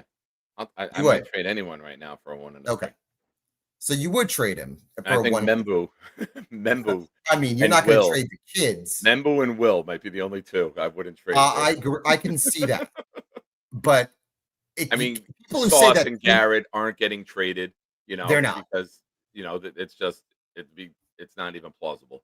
But I mean, for me, looking at this team, I don't think anyone is oh my God, we can't let that guy go. If we had that guy, we'd probably have some more fucking wins because that guy would help us win games. Now, I love Quinnen, but a 1 and a 3 could help you build, especially for a team that doesn't have a 3 in this year's draft. A 1 and a 3, and if you win a few games, all right, you can use that ammunition to move up and get a quarterback. And if you get a quarterback, you can forget about a lot of other issues. Real quick, while I was gone, Nicholas, member of the channel for 7 months, has great time at the game today. Awful ending, but lots of Jets fans and the Tampa fans were cool. Yeah, shout out to you guys who were out there in that heat. I am personally very happy that I did not go because I do not deal with heat. And when I saw it was 120 on the field, I was like, thank God I am here in 70-degree New Jersey. Luppy with a super chat says, we cannot stop the blitz. We also don't have guys who can get open, and that's part of it. And we are going to continuously see them send more than we can block until I would love to see crazy concept here, guys. Our fastest player, Arian Smith, on drag routes. If they're blitzing linebackers, just fucking cut them over the middle. Dump it to them and let them turn and get upfield. Simple. As you mentioned in the first 3 weeks, other than Garrett, there's nobody who gets separation in our wide receiver room. Why don't they bring one of the kids up just for the hell of it? Bring up a Skinner. Or bring up Smith. Smith. Contested passes like he did all preseason. What are they waiting for? I mean, I know Lazard caught that ball, maybe, but I know he caught that ball in the end zone, but he doesn't do anything. I mean, he does nothing. Did he? I don't think he caught that ball. I thought that ball hit the ground. Did he? No, I don't think. I actually did not think he caught it, but okay, that's fine. No, but he went fetal position, and they didn't have a clear-cut view, and that's part. That of it, is right? true. Those You balls thought he dropped incomplete, it. If it was called Yeah. incomplete, they'd probably say we don't have enough to overturn it. Yeah. That's just one of the ones where you get a little bit lucky. Real quick, Jets Also- Johnny says Sunday night football for week 3 isn't over, and we're talking draft. Johnny, I will talk whoever calls in. I will have whatever discussion they want. The call lines are open after Allen. Anyone who wants to call in and change the topic to something that suits you guys, I'm all for it. The call link is pinned. Hey, Johnny, when they lose next Monday night in Miami, can we start talking draft then? Just a message, okay? Because that might happen. Again, Miami's defense is awful, but I just don't see this defense stopping them. Their running backs and their 2 wide receivers are going to just go crazy against us. That's the biggest issue with them next Monday night. And one final thing, and I agree with you. Nate's a little bit annoying, but he's actually right on one thing. I would move Stevens to safety. I really would. I think you'll see it. Yeah, think I you'll would see it. keep Moore in there. I'd move Stevens to safety. Tony Adams could take a seat. He's not a starter anymore. And let AZ Thomas play corner. Just that should be the 4 right now. I mean, you already paid Stevens. He's here through 2026. His 2027 cap hit is 14 million, with 6 million being dead cap. So he'll be gone most likely then. Why not take an opportunity now to see what he can do at safety? He's not a corner. He's really not. He has proven he's not a great corner. Let him play safety. I don't think they're going to make that move that quick. I don't think they're going to bail that quickly on him. I think that a lot of it depends on Sauce, right? Like Sauce came back into the game, which I'm a little surprised about. I was shocked. When he left the field without his helmet. Nikki's like, Sauce is out there. I go, no, he's not. He left the field. He's like, he's number 1. He's right there. I'm like, oh shit. Like, I just wasn't expecting to see him because we didn't see him the whole drive. So I don't know if you watched any of the other games today. Did you watch any of the games? No, I don't. So I was at the bar today. I was watching a bunch of fucking thing in the world when the Jets lose. Like, I don't want I to was watch other watching fans be 5 happy. TVs. I don't want to watch them celebrate. I don't want to watch people be joyous when the Jets lose. I was watching 5 games, and I happened to watch the Browns today. I don't know why. I watched them as well. Crazy comeback, though, huh? Their defense was so good today. And it's amazing. They were down 10-0 for a good part of that game. And I'll tell you one thing. Their defensive coordinator, he's not a head coach. He's a defensive coordinator. The way he implemented different schemes on defense against Love in that 4th quarter is something I wish our DC could do. I mean, I could not believe the way he threw different disguises against Love, forced him into a turnover in the 4th quarter. And then you watch our defense and you watch guys completely over pursue, out of position. It's unbelievable. And I don't see anything changing. I don't know if we have the personnel to change. I hope we do, especially at the edge. I don't think we do until JJ gets back, but our linebackers so over pursue. It's unbelievable. They do. And I think that's something you can work on in practice. Guys are too anxious to make a play. Yes. And there's got to be pursuit. What's the word I'm looking for? Assignments, right? Yeah. Like you got your job as an edge. You got to contain. Don't let the guy turn back up. And then the middle linebacker's got to fill his gaps. Like there's gap assignments as the plays go wide. And it just looks as if, I think Nate said it before, it looked Pop Warner-ish. And really one did. final comment before I go. Could Yeah. any team be any luckier in this world than the Bills? The Bills could win that division in October. It's unbelievable. That division is so bad. They could win it by Halloween. It's crazy to say, but they could. Yeah. Yeah. Yeah, they don't have a very challenging game through October. It's New England, it's Carolina. Like they got all their cupcakes right in a row. I don't think they play a team with a winning record as of right now until they had it on Thursday night. Their next 5 games are all easy. They're gonna win. They're gonna win 14 games this year. They are. Yeah. They're gonna win 14 games. Probably. Have a good one, man. All right, man. Thanks for calling in. And try to enjoy the season. Allen's already in the off season of 27, 28, and 29. Mr. Gorilla Salad says it's 0 wins this season. Yes, so far it's 0 wins. Ladies and gentlemen, you are watching the Nick Shine Show. hit the like button if you have not already. Also, subscribe to this channel if you have not already. We only have 50 likes. Remember, you're liking the show. You're not liking the Jets. So I would appreciate it if you hit that like button, please. Also, for those of you who might be popping in late, we're doing something a little special today. We are doing any super chats, gifted memberships, all profits from this show go to help out my friend's son, JP, who just defeated brain cancer. I will kick everything over to him from tonight's show. Also, any $5 super chats and up, you have a chance to win the Joe Namath mini helmet at the end of the show. So it goes to a good cause. You're helping out a young kid who just kicked the shit out of brain cancer.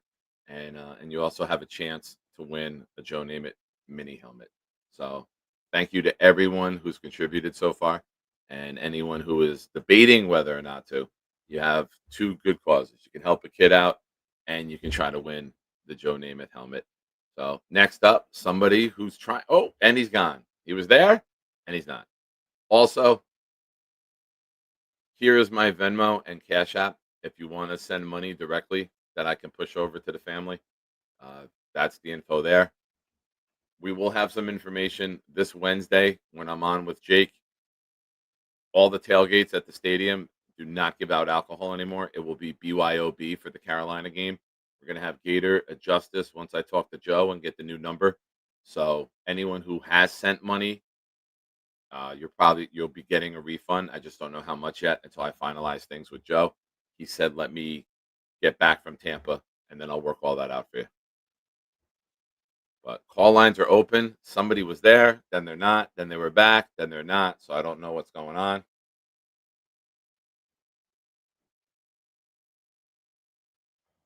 Doesn't matter who the Jets draft. Muji will only blow it. I disagree. I think Membu looks like a really good pick. I think Taylor's going to develop. You know, you get another weapon to go with Garrett and Taylor.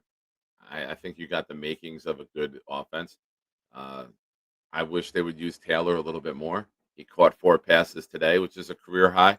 I would like to see them get him the ball in more catch and run situations. It was almost like catch and tackle. But I think there's something there with Taylor.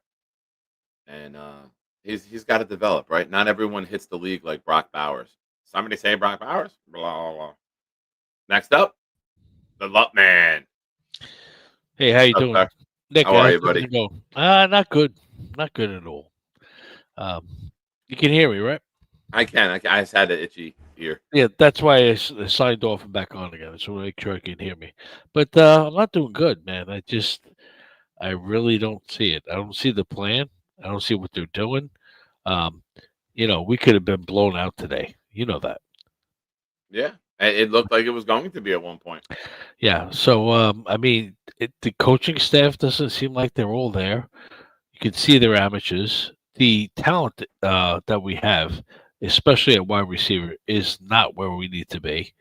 I don't want to be, Debbie Downer, but it's not good right now, Nick. I don't see it. What do you see that we can do? It's like this season was about moving forward, building on stuff. There's nothing we could build on right now. I just, Tyrod Taylor, we were talking about building on Tyrod Taylor, talking about Justin Fields.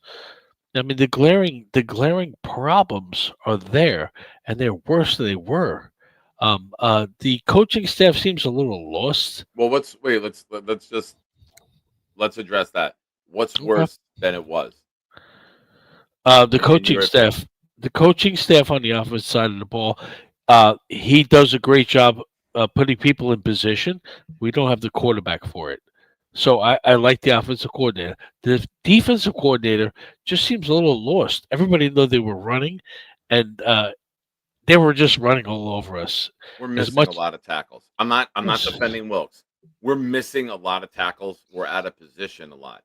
Now, we don't know what the scheme calls for. We don't know where players are supposed to be, but you got to make the fucking play. And I think we're seeing too many missed tackles. We're seeing guys put their head down. We're seeing guys throw shoulder chucks and the runners are bouncing off of it. We're seeing guys reach the jerseys. Fundamentals. Yeah, And then Aaron Glenn, just you think he had everything on there, and he's supposed to be the disciplinarian. And how many penalties were there? I know the refs sucked tonight. They did both sides of the ball. But when you are a head coach and you see what's being called, you address it and you say, "Don't do this, don't do that. I'm seeing this." We didn't see shit. Sorry. Yeah. We were getting penalty after penalty. I mean, that Source Gardner penalty in the first quarter was horrible when they Was. called him. Yeah, it was horrible. It was horrible. It He was. didn't even touch the guy. So it just, but you have to adjust as a head coach. And I know he's learning, but how much learning can we do as Jet fans at this point, Nick? I'm willing to be patient because, like I said, the sins of the last 14 years are not the sins of Muji and Glenn. And even though we're impatient and we want, Dan But we Campbell make started 0-10-1, and they're we make the ecstatic same that they held mistakes on. though. We don't learn from the past. Nobody thought it was fixed. We thought that it would start to look better, and it's But we don't start to we look don't learn better. from the They've past. gone We the don't last learn from 5 the past. quarters, though, Luppy, without their quarterback. Fields was supposed to be their guy. I don't Jermaine think it was. Johnson was supposed to come back and be I healthy. think Tyrod did a better job today than Fields. I don't think Fields is the quarterback. You could see it. One read and out, and the only thing he done was better was maybe run. That's it. I think Tyrod should have made one decision and ran a little bit better, but that's coaching, you know. And I thought we move forward on this, you know. And I just don't see this coaching staff moving forward. There's a couple of good pieces. That's it, but I don't see the thing. And Aaron Glenn as a head coach, God, I just thought he'd be better. I really did. Right. The timeouts that he did, and it was a little bit of a mess today. And I think if they like Tampa seemed like they had mercy to us. That's the way I see the game play. Yeah. You know, and when they needed to put the foot down, they did. That's what they did. Right. Sorry, I'm sorry. I'm sorry. I'm a little negative tonight. No, I'm really never negative, but I get it, and a lot of fans are that way, man. I don't hold it against you. You're still my buddy. Yeah. But what do you see? Where's that path going? What do you see from this regime? Where can we go forward? Where can we say, okay, we can do this or we can do that? What do you see, Nick? I see a team right now that they're trying to figure out the strengths. They're trying to figure out the weaknesses. They're learning the team as they go. Right? Defensively, we're trying to figure out who can do what. It sucks to lose AVT. It sucks to lose Jermaine Johnson. It sucks to lose your quarterback. It sucks that Michael Carter's dinged up multiple times. It sucks that Sauce left the game for the majority of the game. Quincy Williams goes out with a shoulder.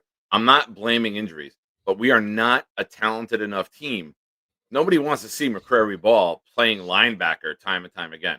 But this goes with the depth that Joe Douglas did not draft.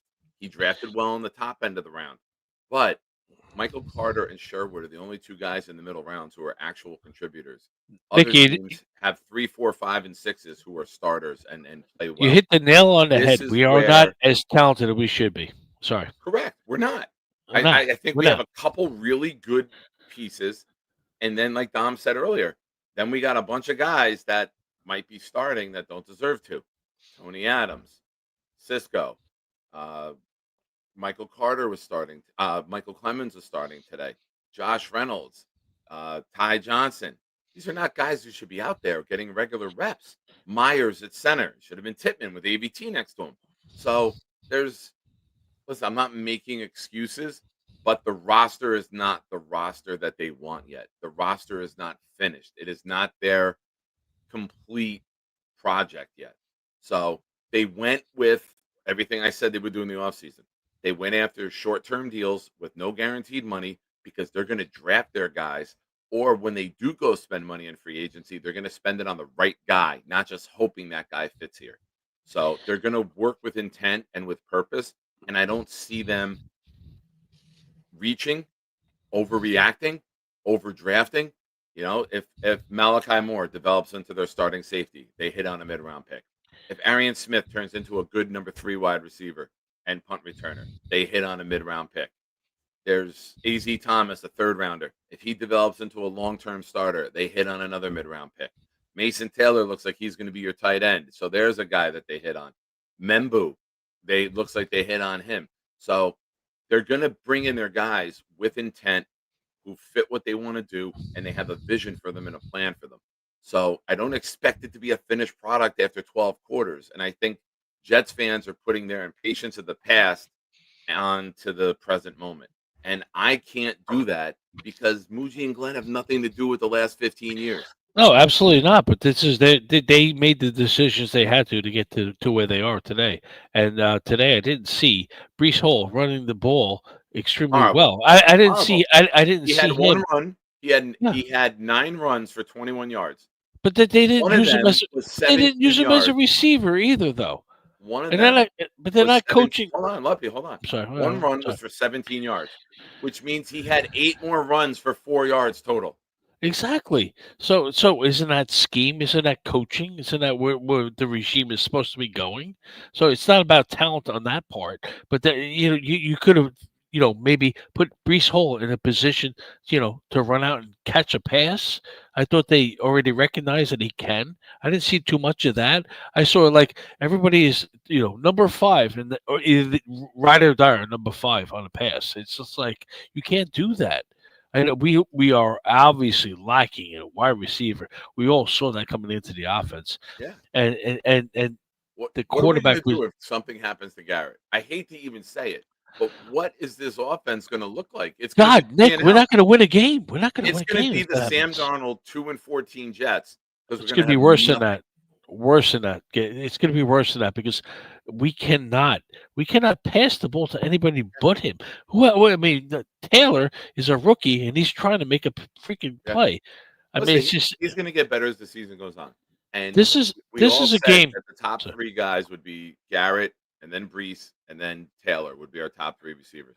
But this is a game where the opponent did not impose their will on us like we did on them. And it was about coaching, and it was about talent, and it was about. I mean, it just was not good for me, man. It wasn't something I wanted to see from this regime. I mean, if they smashed people in the mouth and they came out with an attitude, yeah, they did a little bit, but you could blaring enough yet. And yes, thank you. That's where repetition comes in. That's where getting to know the scheme comes in. And that's where you'll see the evolution. And all of a sudden, one day, Luppy, you'll be calling in here on a Sunday night saying, hey, you know what? They stuck with the run. They figured it out. They got it done today. They pulled out the W. And I look forward to that call, Luppy, because I hate sad Luppy. I like happy Me Luppy. too. Me too. I'm always happy. I'm always happy for you. Even when you're pissed, you got a smile on your face. Yes, I do. Yes, I do. That's just me. I'm sorry. That's a beautiful outlook on life. More people need that. Yeah, Luppy, we do. Thank you, my friend. Thank you for the memberships. And make sure you stick around. Shortly, we'll be doing the Joe Namath wheel. Good luck. Okay. And Nick, I can't wait to meet you at again because we've seen each other before. But at the Carolina game, you going? You going to Carolina game? It's the Shiner Asmaniac outing. Of course, I'm going to be there. Yes. So I know Asman just keeps saying it's an Asmaniac outing, and I'm going to give him a little fucking a little Shiner ass. You're going to shine his ass. Shiner outing. It's a joint outing. So. All right, that's great stuff. Nick, see you. See you in Carolina, October 19th. You got it. Ladies and gentlemen, we're winding down to the end of the show. Make sure you get any super chats in, $5 and up, gifted memberships in, like this guy just did. Kevin Tattoo said, I'm in. Thank you, Kevin. Appreciate you, ma'am. Your 5 went to NFL Memes. Shout out to them for following the channel. Chad Miner, The Last Letter, Mike D's Jets, and Your Average Person. Speaking of your average person, we have someone who is very far from your average person on hold right now. What are you doing, bro? Getting some sleep. I'm tired. Good night, Chief. You're just calling me to tell me you're going to sleep? Yeah, I'm very angry. I did not like what I saw today. Disgraceful. Is this like the viral thing where you call one of your boys and say, I'm just calling you to say goodnight? Yep, I'm done for the day. I'm done. After what I saw, I don't feel like being around right now. Good night. All right. All right. Well, I'm sorry I made you call in. My fault. I forced you to call in, and even though you didn't want to. Did he, Clancy? I missed it. Did he? You have to go back. Someone's gonna have to fact check that. Shout out to Brick Johnson for watching. I told my dad Beast is our next target. Nice. Call lines are open. I will add Kevin to the wheel, and I thank everyone who's contributed tonight. Let's get Kevin on here for 10 more. Let's save this.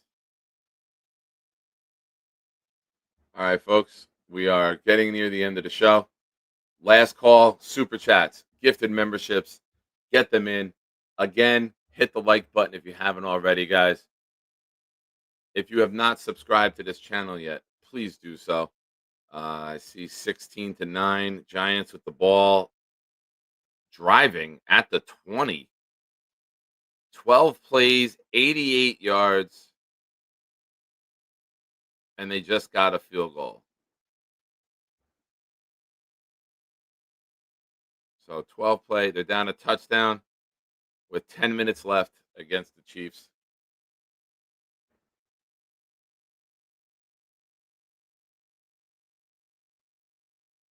Jets Johnny, I just played it back. He says good night. Well, Johnny, I'm sorry to make you play back Beast. I know you're disdain for that gentleman, but I appreciate you for checking it out.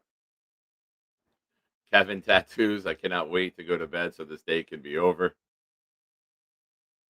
Curly says all coaching, no wins. Yeah, Ricky, that weather seemed like hell. When I saw 120 on the field, I said, thank God I am not there. I would have never made the game. I would have been in a fucking ambulance.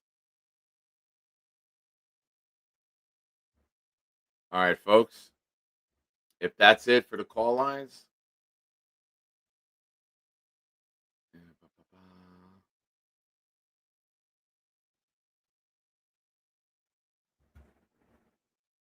Let's see. Rick says, I went into the locker room at half and told those losers that I'm moving the team to Kentucky. Nice. All right, Brick. Got to bring jobs back to middle America. That'll do it. All right. I will and shout out to StreamYard. They did something new. You guys don't see it. But if someone asks a question and has a question mark in their comment, StreamYard now flags it and puts it up as a question for you. So Joe the Jet G, Manhattan Mateer. Joe the Jet G is on board for Mateer. I am a Mendoza guy or Sellers. If Sellers comes out, I think either one of those guys can run an RPO system really well. I think if you watch Indiana quarterback Mendoza, you're going to fall in love. He just dismantled number 9 Illinois last night. I watched 3/4 of the game, and he just really has a command. He's got poise. He's got precision. Like Don was saying, he's got touch. Can make all the throws. He's 6'5", 235. He's built for the NFL.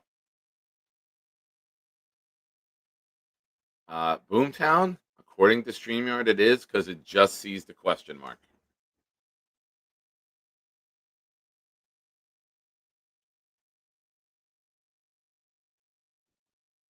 All right, ladies and gentlemen.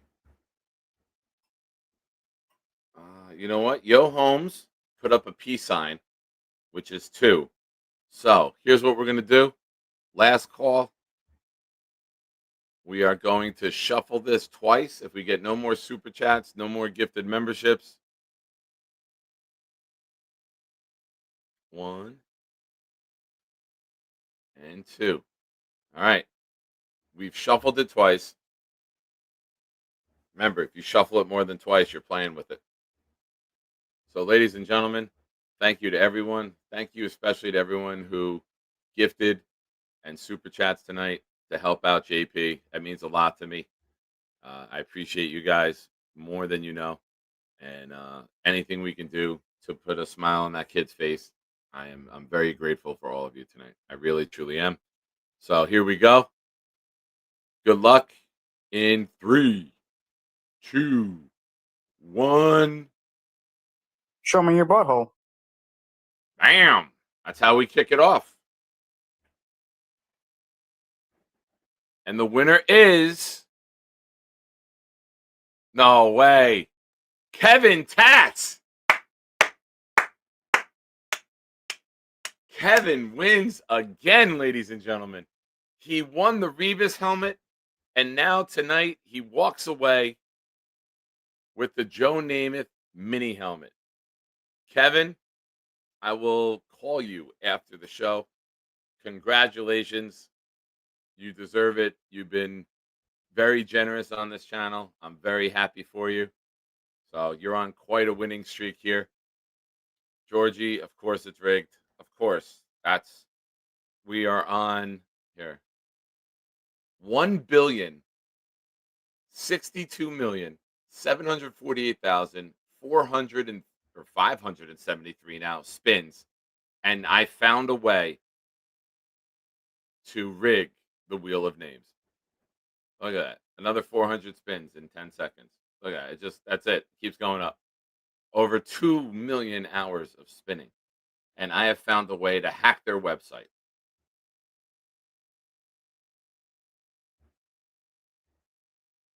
That's the power of the Nick Shine Show. All right, ladies and gentlemen, we saw him momentarily before, but now let's go to What Did We Learn Today, courtesy of Nick Shine. So drop your What Did We Learn, and thank you again to everyone. I appreciate all of you guys. Ricky, New York, Georgie, Alan, Georgie, Swamp Ranger, Alan Dodes again, Anthony, Luppy, Bobby Cruz, Jay Graves, Mike D's Nuts, Luppy, Kevin Tattoos, and Joe the Jet G. Thank you so much for your contributions to the show tonight. I will go visit my buddy JP, and like I said, all profits from tonight's show go to him. So thank you. I will work on another prize.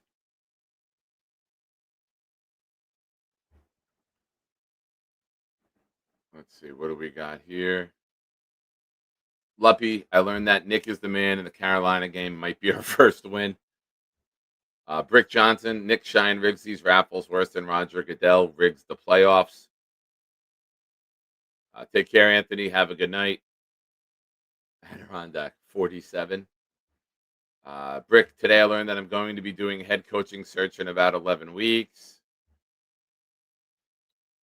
Curly, I learned no matter how poverty the Jets play, there will always be people in the fan base that defend this franchise. Well, I don't believe in putting my time, money, effort, and energy into something and be negative about it. If I wanted to do that, I would still be married, Curly. Luppy says, I learned that we are all ride or dies with the Jets.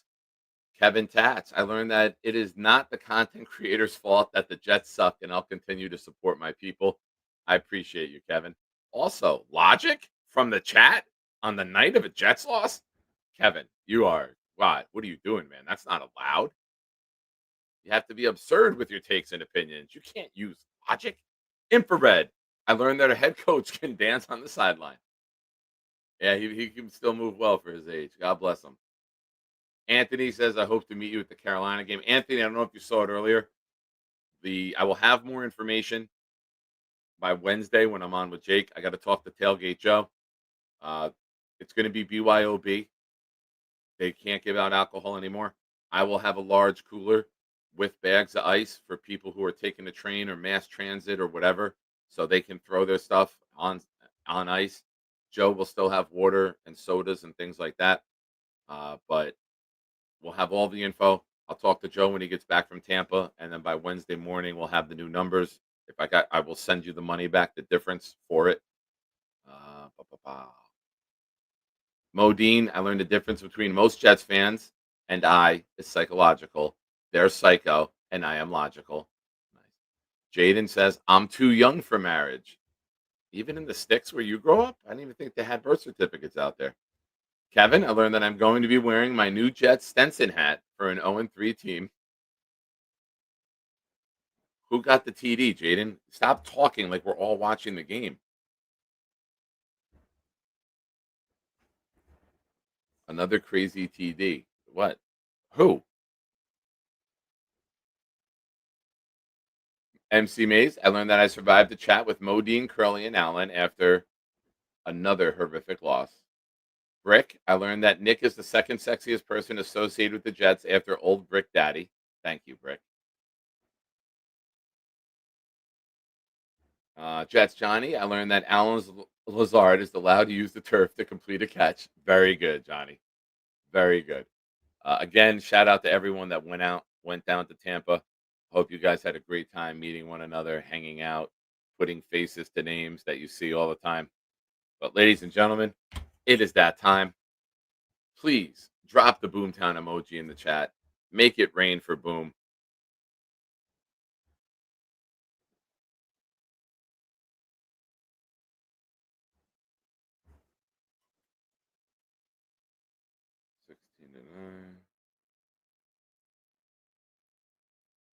Oh, it wasn't a touchdown catch, just a great catch. Crazy. All right, Mr. Boomtown, please, sir, if you would, drop it like. Now let's go to What Did We Learn Today, courtesy of Nick Shine. Boom. It is your time to shine, Mr. Boomtown.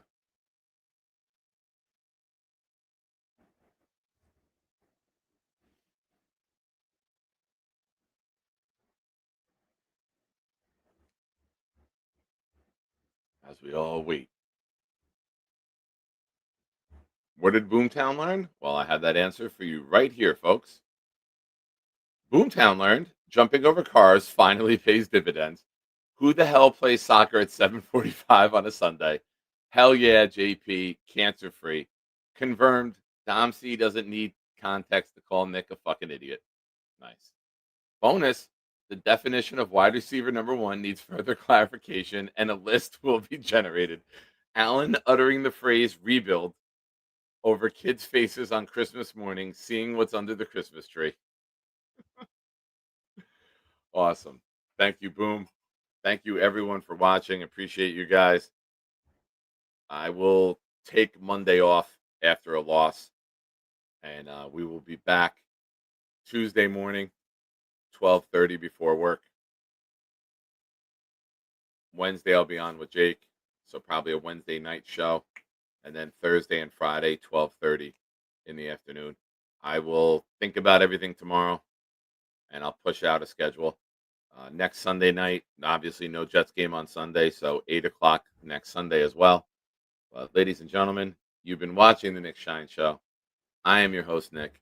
Thank you, everyone, for supporting JP. You guys are the fucking best. I love you. Be good to one another. The world is filled with such awfulness and bullshit and hate.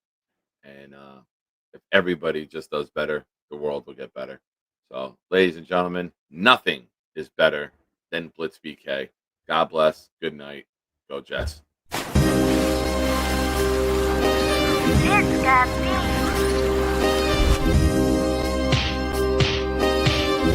Jets recover the fumble! Any day, any night, we all shine, bro.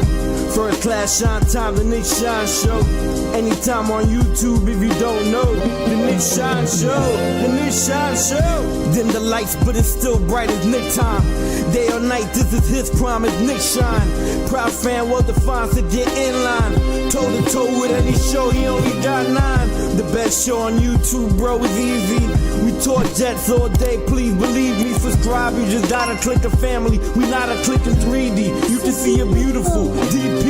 We see through the fake teams and the tea leaves.